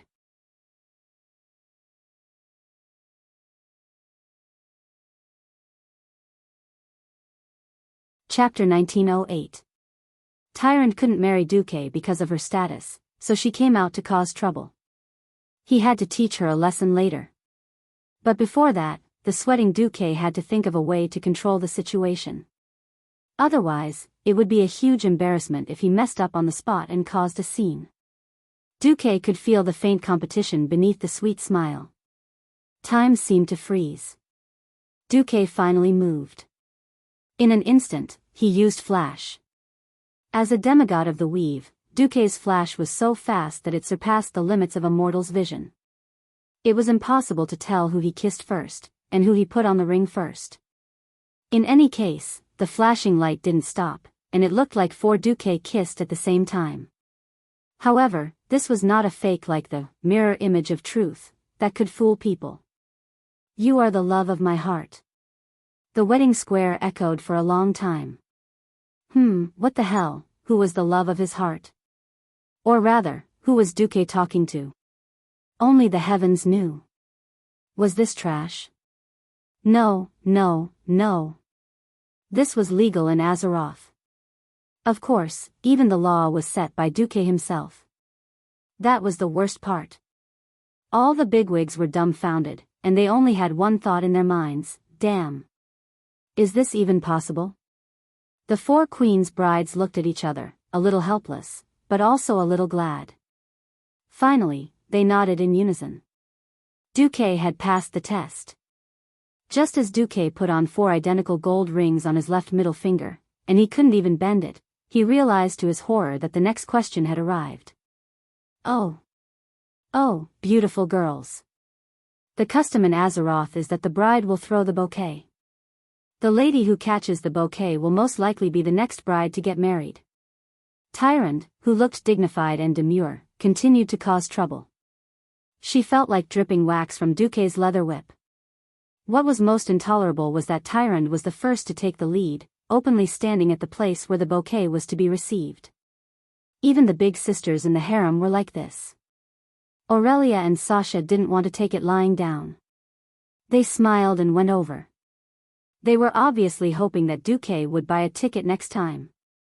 Onyxia, who appeared as Countess Katrana, put on an act and said, "Huh. It seems very interesting. I'll go and join in the fun." Then, he eagerly squeezed over. At this moment, there was a slight uproar among the spectators. This was a little explosive. The two dragon queens next to him, Alexstrasza and Isra, were surprised, but they didn't stop him. Instead, they looked at Duze with intriguing expressions. This is just a kind of yearning. It's not a crime to stand here, right? The hoof couldn't help but run over. Vashti, dressed like a maidservant, silently joined the queue. This marriage of hate was already a little extravagant. At this time, a person who was not expected by everyone ran over stupidly. Bridget Abbess. Back then, she was the daughter of Marshal Abbess. Now, she was also a general. As the daughter of an old friend, she was also invited to the ceremony. Duque's harem quickly exchanged glances, indicating that Duque probably didn't touch it. Is it strange that I'm here? Actually, I want to get married too. Unfortunately, he's missing. Bridget played with her fingers a little uneasily. Missing? Is it Ronan? Kalia asked with concern. Bridget's face instantly turned red. The answer was obvious without asking. With her taking the lead, a group of marriage-hating ladies all joined the queue. Vanessa, Solarian, Sally Whitemane, basically all the heroines in the Alliance's Heroes team had come out. As for who their target was, there was no way to know. This time, the silk ball tossing, the flower ball tossing, felt a little like child's play, because there were as many as 4 flower balls. But there were more than 4 ladies who yearned for the flower balls. Seeing the ladies' eyes turn from passionate to fanatical, Duque knew that he was in big trouble this time. But what could he do? He was also in despair. The 4 flower balls were thrown to the back of the 4 brides' heads as they shouted, 1, 2, 3. Duque could tell at a glance that these troublemakers were all cheating. According to the trajectory determined by the system, Kalia had thrown it to Bridget on purpose, and even secretly used holy light, which was a method used to designate a target to cast a healing spell. She was pitiful Bridget. He didn't know what deal Queen Sylvia had made with Alicia, but Alicia had thrown it first on purpose, and then Queen Sylvia's flower ball would directly hit Alicia's flower ball, and then fly straight towards Aurelia and Sasha. Onyxia, on the other hand, had silently blocked the path of Jaina's flower ball. Her hands were full of elements, which would attract the faint frost elements in Jaina's flower ball, forming something like frost fire arrows. Duque was speechless. A proper wedding had turned into trouble. Speaking of which, it was still his fault. If not for Duque's godly sword accidentally slipping n times and entering different scabbards, there wouldn't be so much trouble. Duque was in despair. In this moment of despair, he suddenly saw Alexstrasza's gaze. The Red Dragon Queen's narrowed eyes were full of mockery, but she spoke to Duque telepathically. "Do you want to be saved? Little bastard. If you do, beg me. I'll write off all the favors I owe you. I'm begging you. Your Majesty." Without even thinking for a second, Duque decisively admitted defeat. "Fine. You're the one who said that. Don't go back on your word. F***ck. She was clearly a female dragon, so why was she smiling like a fox? I won't. Duque didn't care about integrity or anything. He just wanted to get through this turbulent wedding as soon as possible. The next second, the queen snapped her fingers. The flower balls in the air immediately began to grow wildly. In just a breath's time, each flower ball expanded to twice its size. Queen Sylvie immediately understood. A gust of evil wind blew over, and each of the flower balls split into two. When the flower balls finally fell, each of the girls Duque had flirted with had won, and the rest had been snatched by the other ladies. This maneuver was simply too amazing. On the grandstand, Gavin Rad, who was the only one beaten black and blue, suddenly said emotionally, "I say, that FFF flamethrower that Duque invented seems to be used for this kind of occasion. I suddenly want to burn that guy Duque down." Next to him, the Empress Dowager rolled her eyes at her unreliable brother. "Please, don't make trouble at a time like this, okay? I don't even want to tell people that I know you."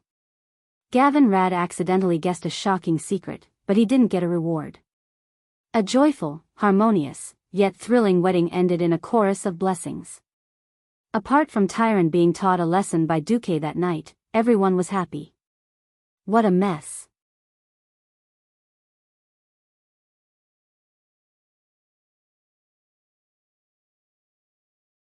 Chapter 1909.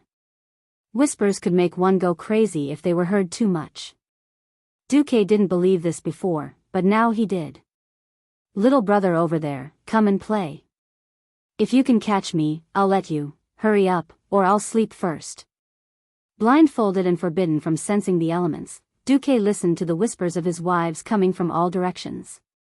Queen Sylvie, that bastard, actually used the wind to change the direction of the sound in order to confuse Duque.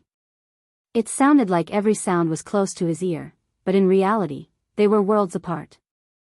If Duque didn't cheat, he could play hide-and-seek until dawn and still not catch a wife. The sound was muddled, and even the surrounding wind messed up the heat and elemental flow. But Duque had the system. An ultrasonic sonar scan made everything clear. Duque made a diversion and quickly caught a warm and fragrant female body. They were old married couples, so Duque naturally knew who was the softest. Of course, it was Miss Kalia. Kalia, who was extremely kind, had always given in to Duque without any bottom line. It was just that Duque respected her and rarely bullied her. Today was a good day, so he couldn't possibly sleep until dawn. Duque's godly sword came out. A cold sword light circled 19 times. Exuding a mysterious charm, Duque's godly sword was instantly unsheathed. After a round of sword flowers, Miss Kalia was unable to resist. She could only use the lying corpse swordsmanship and let herself be slaughtered by Duque. Woo! Kalia was like a bullied puppy, letting out an adorable cry. Unfair. Duque attacked Kalia first. There must be some flaw. The three wives were all talking at once. Unwilling to be at a disadvantage, they could only surround him. Duque's godly sword dashed left and right, sword after sword, ring after ring. He continuously launched powerful stabs at the four enemies. Just as Duque was about to win, Queen Sylvie and Kalia despicably took hostages. They touched their bellies, and Duque retreated in defeat. Initially, Duque could have vented his anger on Jaina and Alicia, but who knew that the two shameless mages would actually use blink to escape. As soon as Duque caught up, he found himself ambushed from all sides. Aurelia, Sasha, Tyrant, Vashj, Onyxia, and the Hoof had all been lying in ambush. Humph. I'm not afraid.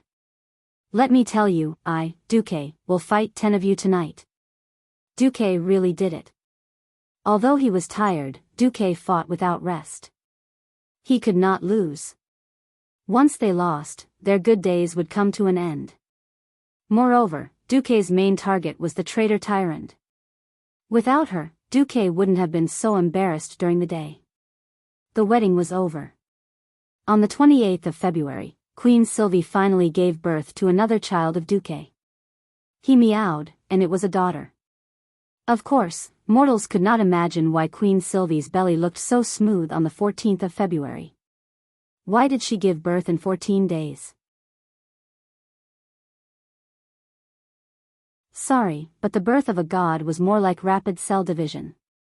With enough divinity, and divine power, they could give birth whenever they wanted. There was no reason, it was just that willful. Although Queen Sylvie was only a demigod, she adjusted her body perfectly. In order to not show her belly at the wedding, she even deliberately compressed her internal organs. 6 flew up. Queen Sylvie did not give birth to a human child as Duque wished, and it turned out to be an elf girl. The race of a god's descendants was really a little uncontrollable. For example, the most amazing demigod, Malorn, was a white deer. Elun was a true god whose form was unknown, but in theory, she had the appearance of a woman. The child they gave birth to was a centaur.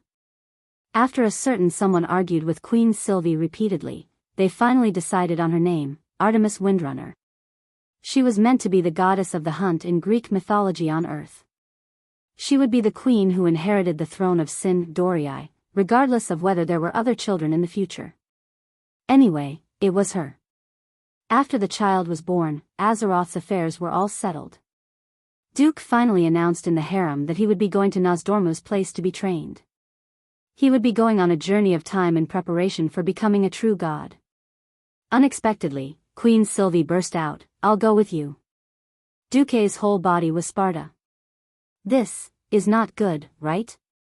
He thought that Queen Sylvie would give him a domineering look, then threaten Duque with the divine sword in her hand, and break the sword if he messed around. However, after Duque finished speaking, Queen Sylvie just came up and gave Duque a big hug. Not only her, but the 3 Windrunner sisters also took turns to hug Duque. Not far away, the harem stared at Duque with bright eyes. Servana said affectionately, "Just like how you've given me countless chances to challenge myself, to break through my limits. Be it me or my sisters, we are not women who do not know what's good for us." Tyron put her hands on her hips. Today, she was dressed like a ranger and looked very valiant. "We are not canaries in a cage." Sasha pursed her lips. "Not only are we your lovers, but we also hope to be your strong support. We're not dispensable existences." Aurelia concluded, "Since it is rare for Sylvanas to keep up with you, why not let her try?" Duque sighed, but also felt gratified. He had followed the big events and rescued people who were bound to die from the gates of hell many times. It seemed like it was time to bear fruit. "Sylvanas, it is not impossible for you to come with me. First, you have to pass Nosdormu's test." "Of course." Queen Sylvie puffed out her chest proudly. She never backed down in the face of difficulties.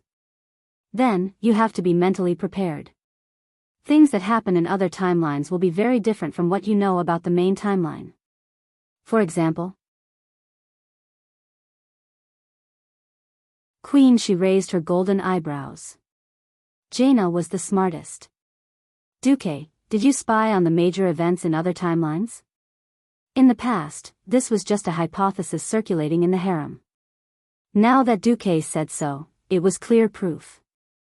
Duque was also a little hesitant, but in the end, he still chose to accept. "You can say that it's like this. Mortals would never be able to pry into the mysteries of time in their entire lives. I can only say that in the many timelines that I know of. Sylvanas, you're dead. You become the cold queen of the Forsaken. You're separated from Aurelia and Windsor by life and death." Hiss.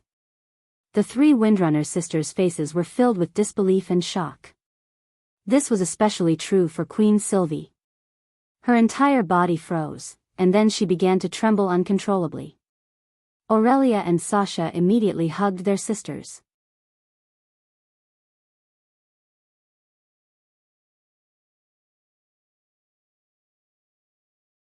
Chapter 1910. But in just a few seconds, Queen Sylvia suddenly laughed, flew over, hugged Duque tightly, and gave Duque a deep kiss.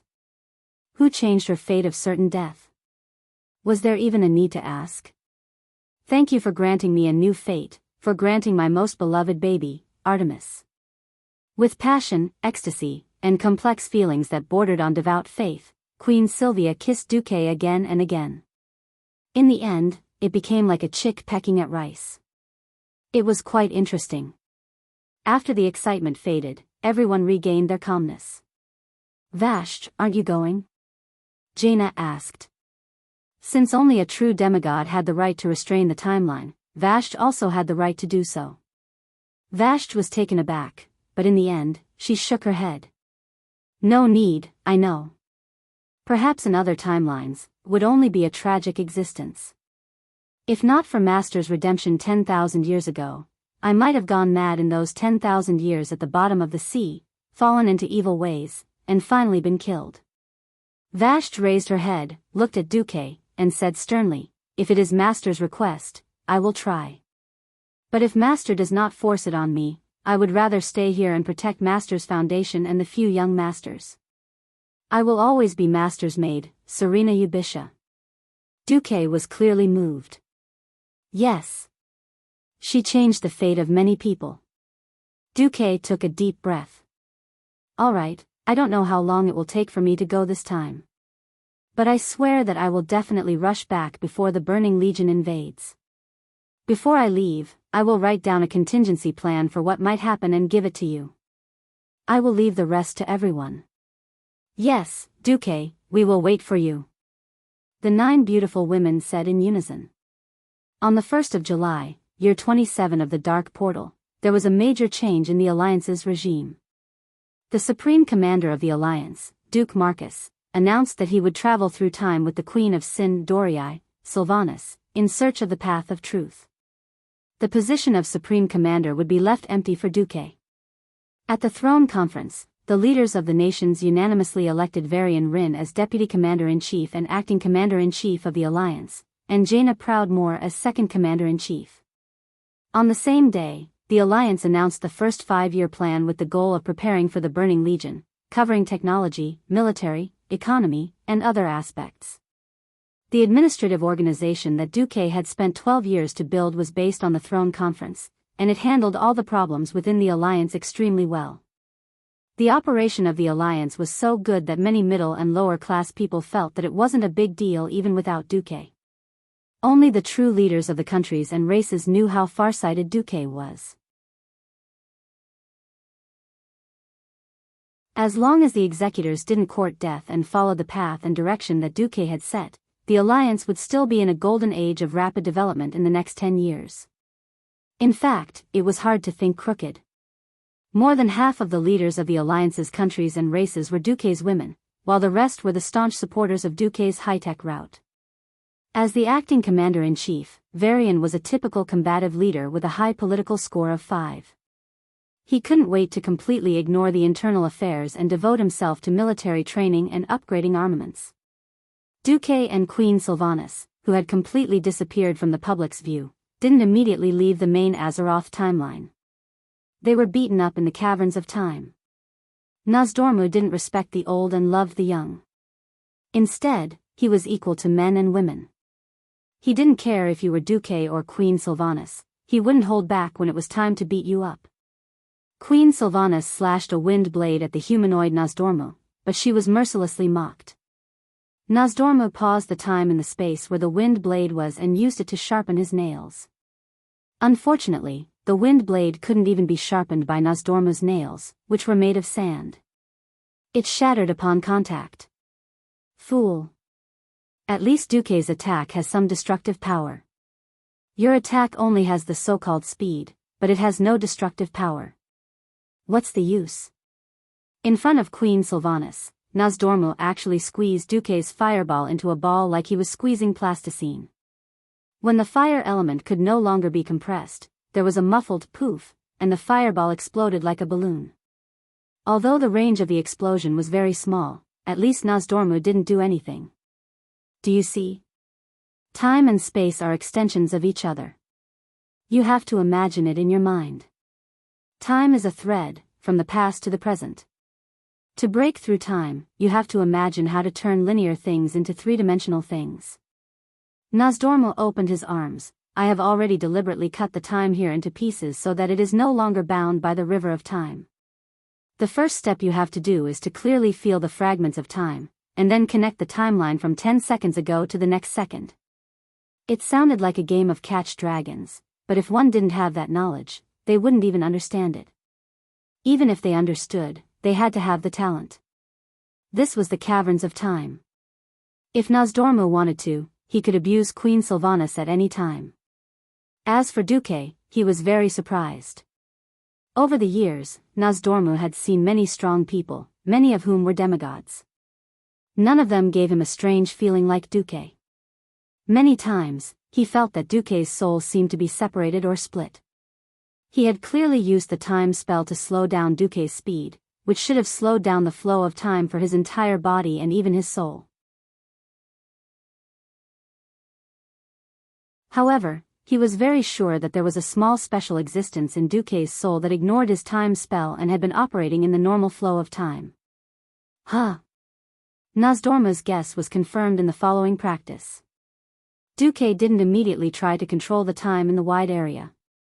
He used the standard spell, deceleration, which was included in the standard spell, and the target was himself.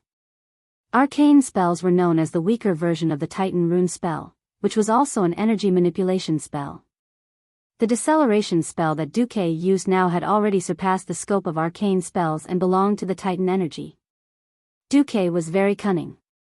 The deceleration spell that he used on himself didn't reduce his speed by too much. It was only 1%. Speed was relative. Mystery was also relative. High mystery energy naturally crushed low mystery energy. Although Duque only slowed down by 1%, when Nozdormu used the time spell to reduce his speed by 90%, Nozdormu's time spell was unexpectedly blocked by Duque's Titan energy. From the original 10%, which was slow motion, to a mere 1%, this was more than a leap. Nozdormu was unhappy. He threw a speed punch and directly sent Duque flying. "Brat, don't play tricks."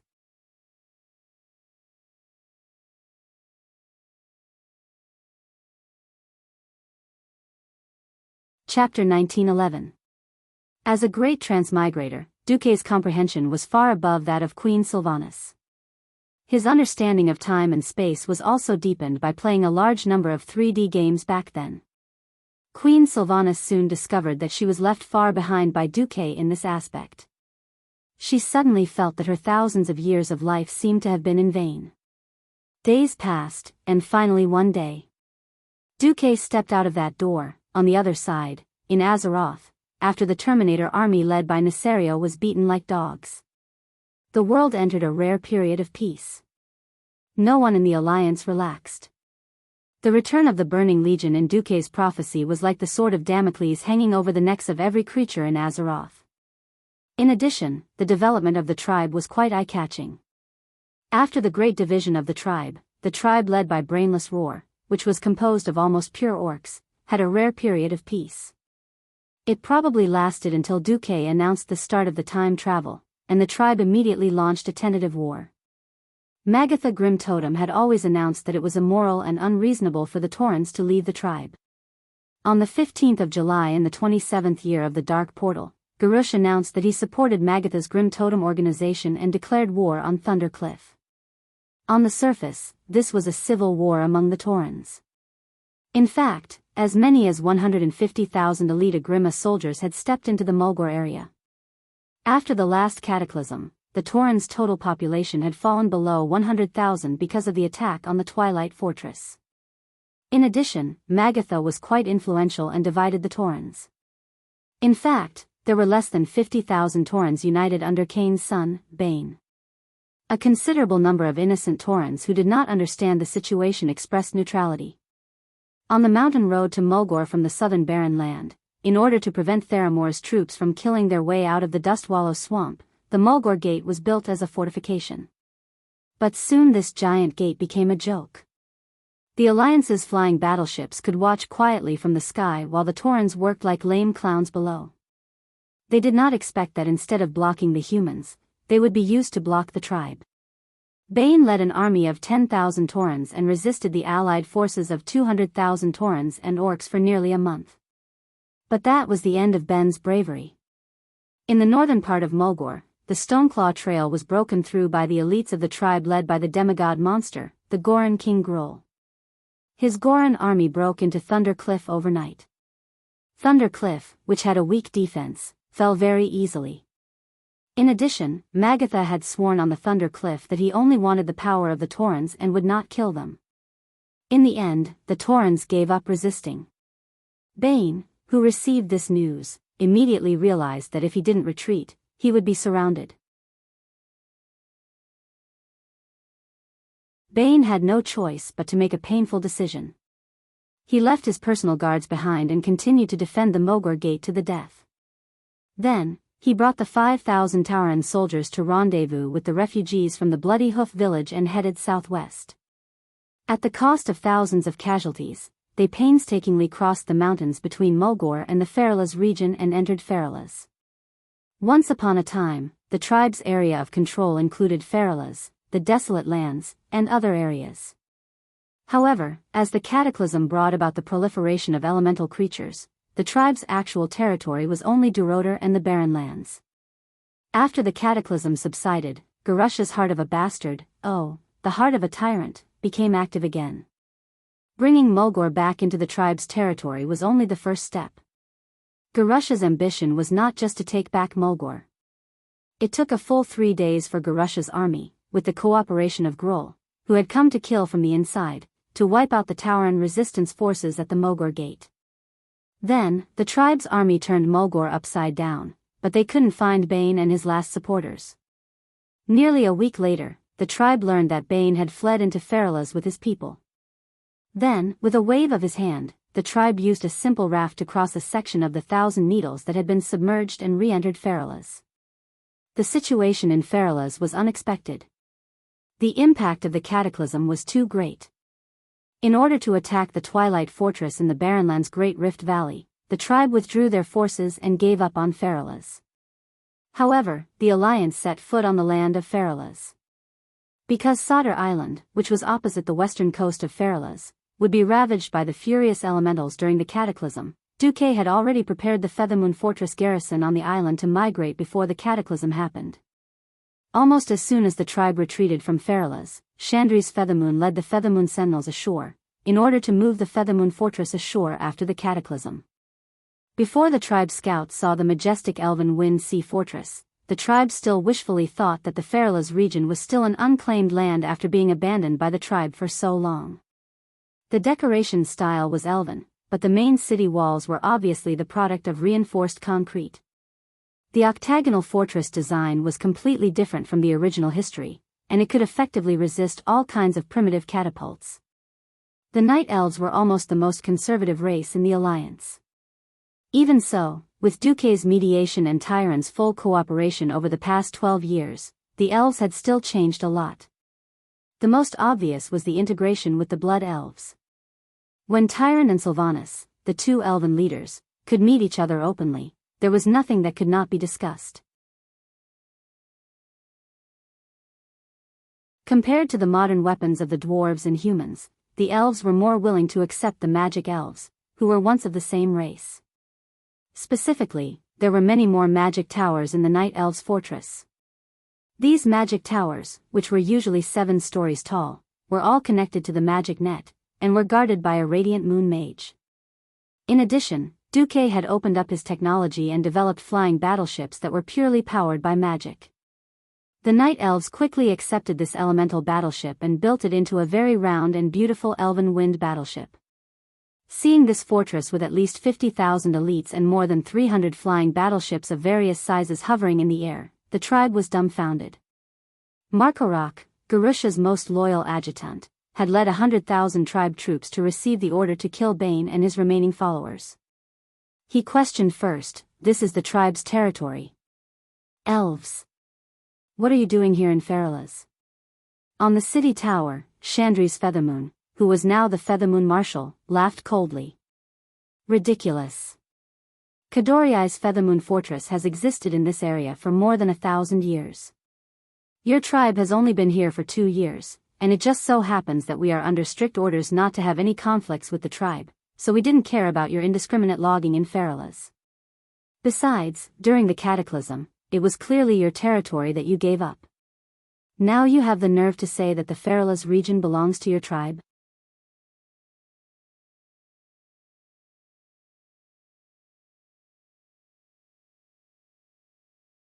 Chapter 1912. Markorak choked for a moment. Just as he was about to say something, Chandri said loudly, "You want Feralas?"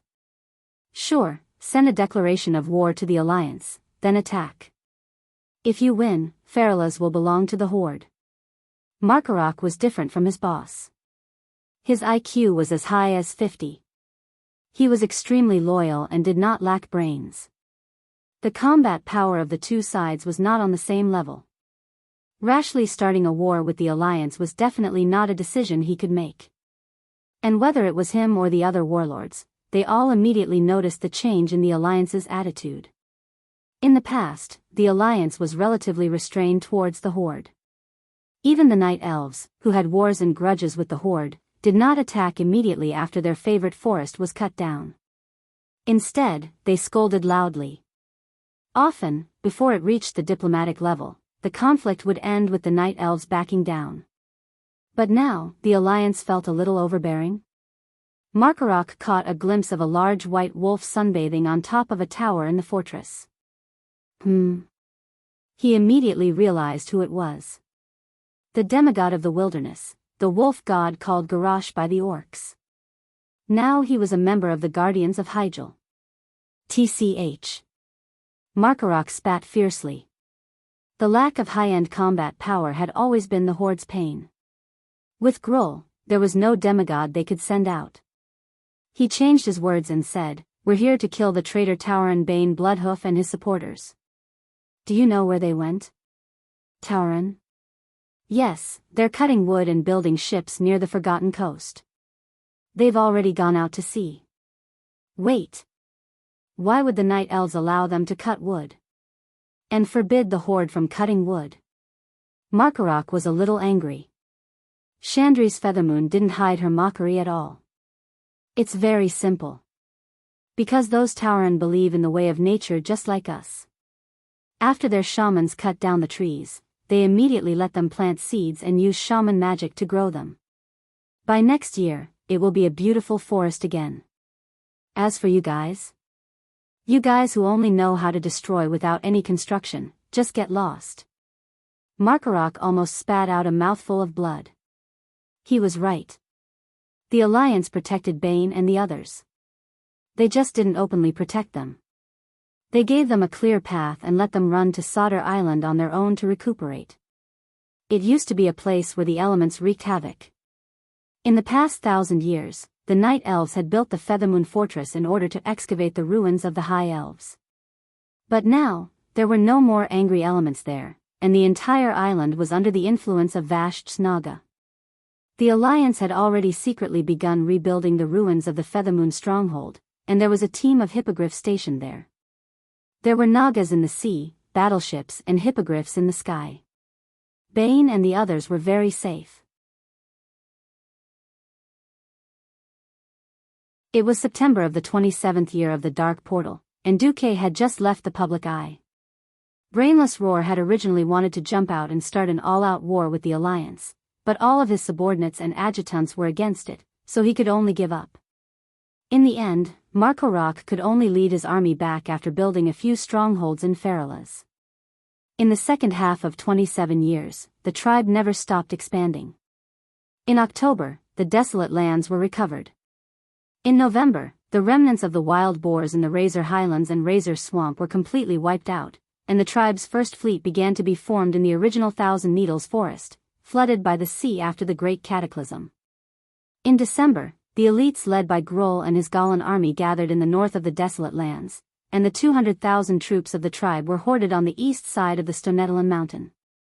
Seeing that the situation was not right, the Prince of Trade of the Rusty Water Conglomerate, Galavix, quickly threw away his moral integrity and personally ran to Orgrimmar to apologize. The goblins of the Rusty Water Conglomerate rejoined the tribe. In view of this, the dark spear trolls on the Echo Islands were sitting on pins and needles. Wajin knew that if he did not make a decision, the next target of Gursa's reckoning would be the dark spear trolls. After all, the Echo Islands were on the edge of the Duroder Sea. Gurus would never allow a nail to dangle at the edge of his heart. Receiving the news of the tribe's formation of a fleet, Wajin decisively secretly contacted the Alliance and expressed his desire to join the Alliance. Varian did not agree. In the absence of Duque and Sylvanas, the thousands of years of conflict between the Blood Elves and the Trolls was not so easy to resolve. Moreover, Duque had already made a plan for this. The final decision was that the Alliance could send ships to pick up the Darkspear Trolls, and open up the southernmost Stranglethorn Vale, Hagaro Island, allowing the Darkspear Trolls to live autonomously on the island. Wajin sighed. He agreed.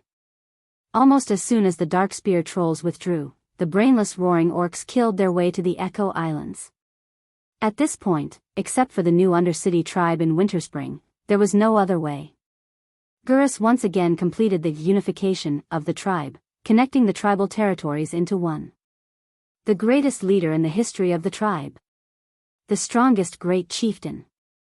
Long live Gurus. Every victory, there was always no shortage of advocates. Gurus became a little complacent in the midst of countless praises and praises. If he was a politician who mingled among the humans, he would know that there was a word called kill by flattery. The orcs who flattered him were sincere. This kind of invisible and unintentional flattery was even more hurtful. Fortunately, he still had a last trace of sanity and knew not to go to war with the Alliance. Due to the fact that the Alliance in this life was far stronger than the original history, Gurus's situation became a little strange. He could be described in one sentence: an expert in civil wars, an amateur in foreign wars. However, recently, he gave a series of unreasonable orders to his bitter little brother, the Prince of Goblin Trade, Galavix. Are you still a goblin who boasts of advanced technology? The ninth-rate gnomes of the Alliance are smarter than you. I'll give you 1 year. In any case, whatever the Alliance has, the tribe must have. Galavix was actually quite rich recently. After the cataclysm awakened the volcano on his home island, the King of Trade realized that he could use his ship to move the panicking refugees to a safe area, take away their life savings, and sell them as slaves. This way, he could make a fortune. This was originally a clever plan in history. In the end, the ship was blown to pieces in the crossfire between the tribe's ship and the Alliance's fleet. The goblin survivors swam to the Lost Islands far from the coast of Kalimdor and caused a series of events. In this life, because the tribe and the Alliance didn't fight each other after the cataclysm, Galavix succeeded and made a huge fortune. The Prince of Trade, whose life was in Gurus's hands, went to work indignantly. He made a huge promise in the black market: anyone who could steal the technology from the Alliance would be rewarded with a sky-high reward.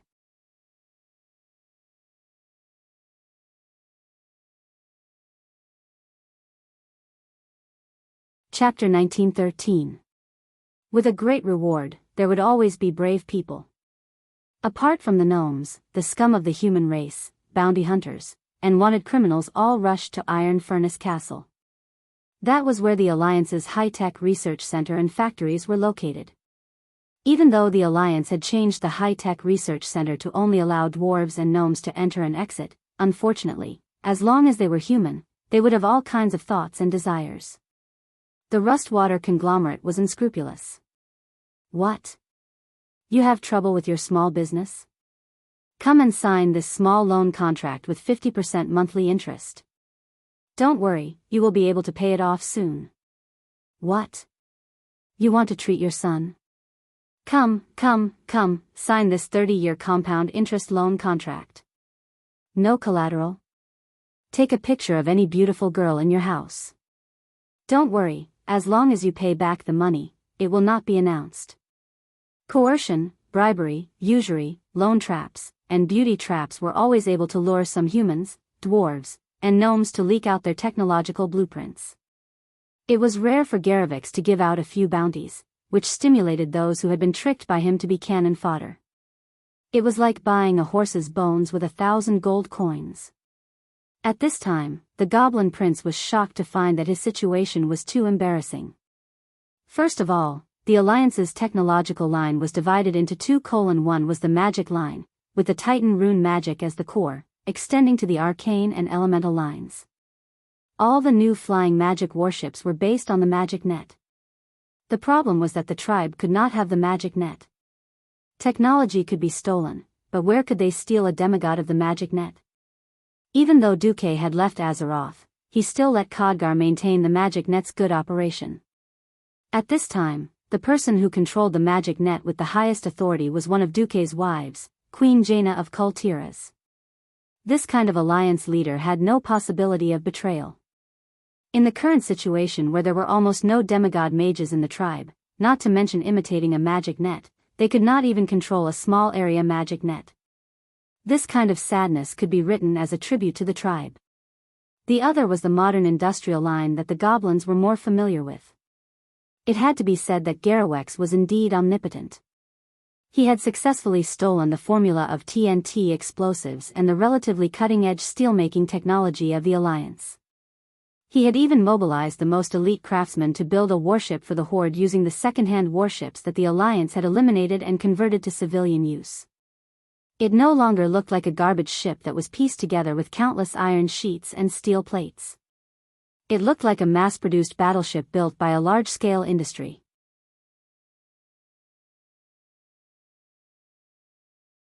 The gleaming jet-black steel hull, the pitch-black cannon barrels, just a volley of 2 cannons was enough to instantly turn a wooden target ship 2 kilometers away into ashes, exploding into a fireball and flying into the sky. For this, Garrush was quite happy and personally named it Hellscream. In response, Brainless Roar encouraged Galavix to work harder and make the tribe's flying battleships in large quantities. If the Alliance had 1,000 ships, the Horde would have 10,000. As for money and resources, there was no need to worry. The tribe would give as much as they had. Give me as much as you have. This sentence was the key point. The exam had to be. Oh, no. It was Galawex who wanted to say MMP. If the commander of the Alliance had said this to Galawex, he would have been ecstatic. No matter how ugly the other party was, he would have kissed him. Every day, he would do nothing but take 100 million gold coins as soon as he woke up. The Alliance was rich. The 3 richest families in the Alliance were the Marcus family, Kurtiras, and Alterac. Any one of them was richer than the 5 goblin trading princes combined. In this life, after the establishment of the Alliance, Dumuk had always been indifferent to the goblins. Unless it was absolutely necessary, he would never do business with the goblins. As a result, in Azeroth, the Hot Sand Consortium was relatively wealthy. Because the Hot Sand Consortium was a neutral force. The Alliance prohibited any military procurement with the Hot Sand Consortium, but it did not prohibit civilian trade. In fact, because the Alliance had to fight the Kiraj War a few years ago, and because they had to pass through Gadgetsan in the Tanaris Desert to collect mineral deposits from the Goro crater, they had to do a lot of business with the Hot Sand Consortium.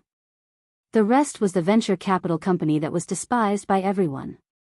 This multi-ethnic goblin group destroyed the environment for their own selfish interests. Almost everywhere they went, they were beaten to death. Recently, because of large-scale espionage operations, the Rustwater Consortium was also adjusted to the wanted rating by the Alliance. Once any member of the Rustwater Consortium was found to enter the Alliance's territory, they would be shot on the spot without approval. Now the Alliance had banned the entry of goblins. Even the Hot Sand Consortium, which had originally cooperated with them, could only trade in limited areas. In a sense, the Rustwater Consortium's source of income was also cut off. If it wasn't for Brainless Roar besieging his nest, Galawex would have to be an idiot to work with Brainless Roar. The problem was that the tribe was poor. Apart from the mines, there was nothing else. Even the mines had to be dug by themselves. As for the ore refinery, metal processing plant, and parts manufacturing plant, there was nothing.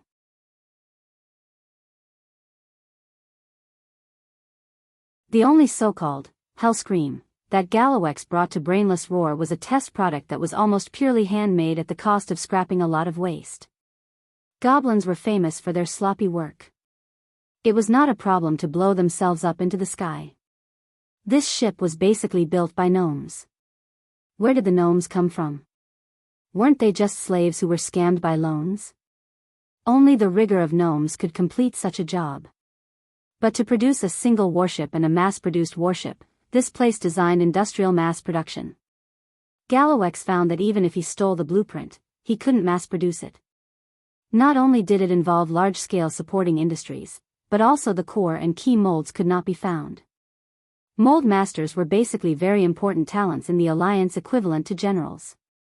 They and their families were closely protected. Moreover, the most sophisticated parts, molds, and production lines of the cutting-edge warships were actually produced in Oder's Mimiran workshop. Could the Rustwater Consortium extend their hands to Oder? Sorry. Those who were not in Oder would be killed directly when they got close to the storm cliff.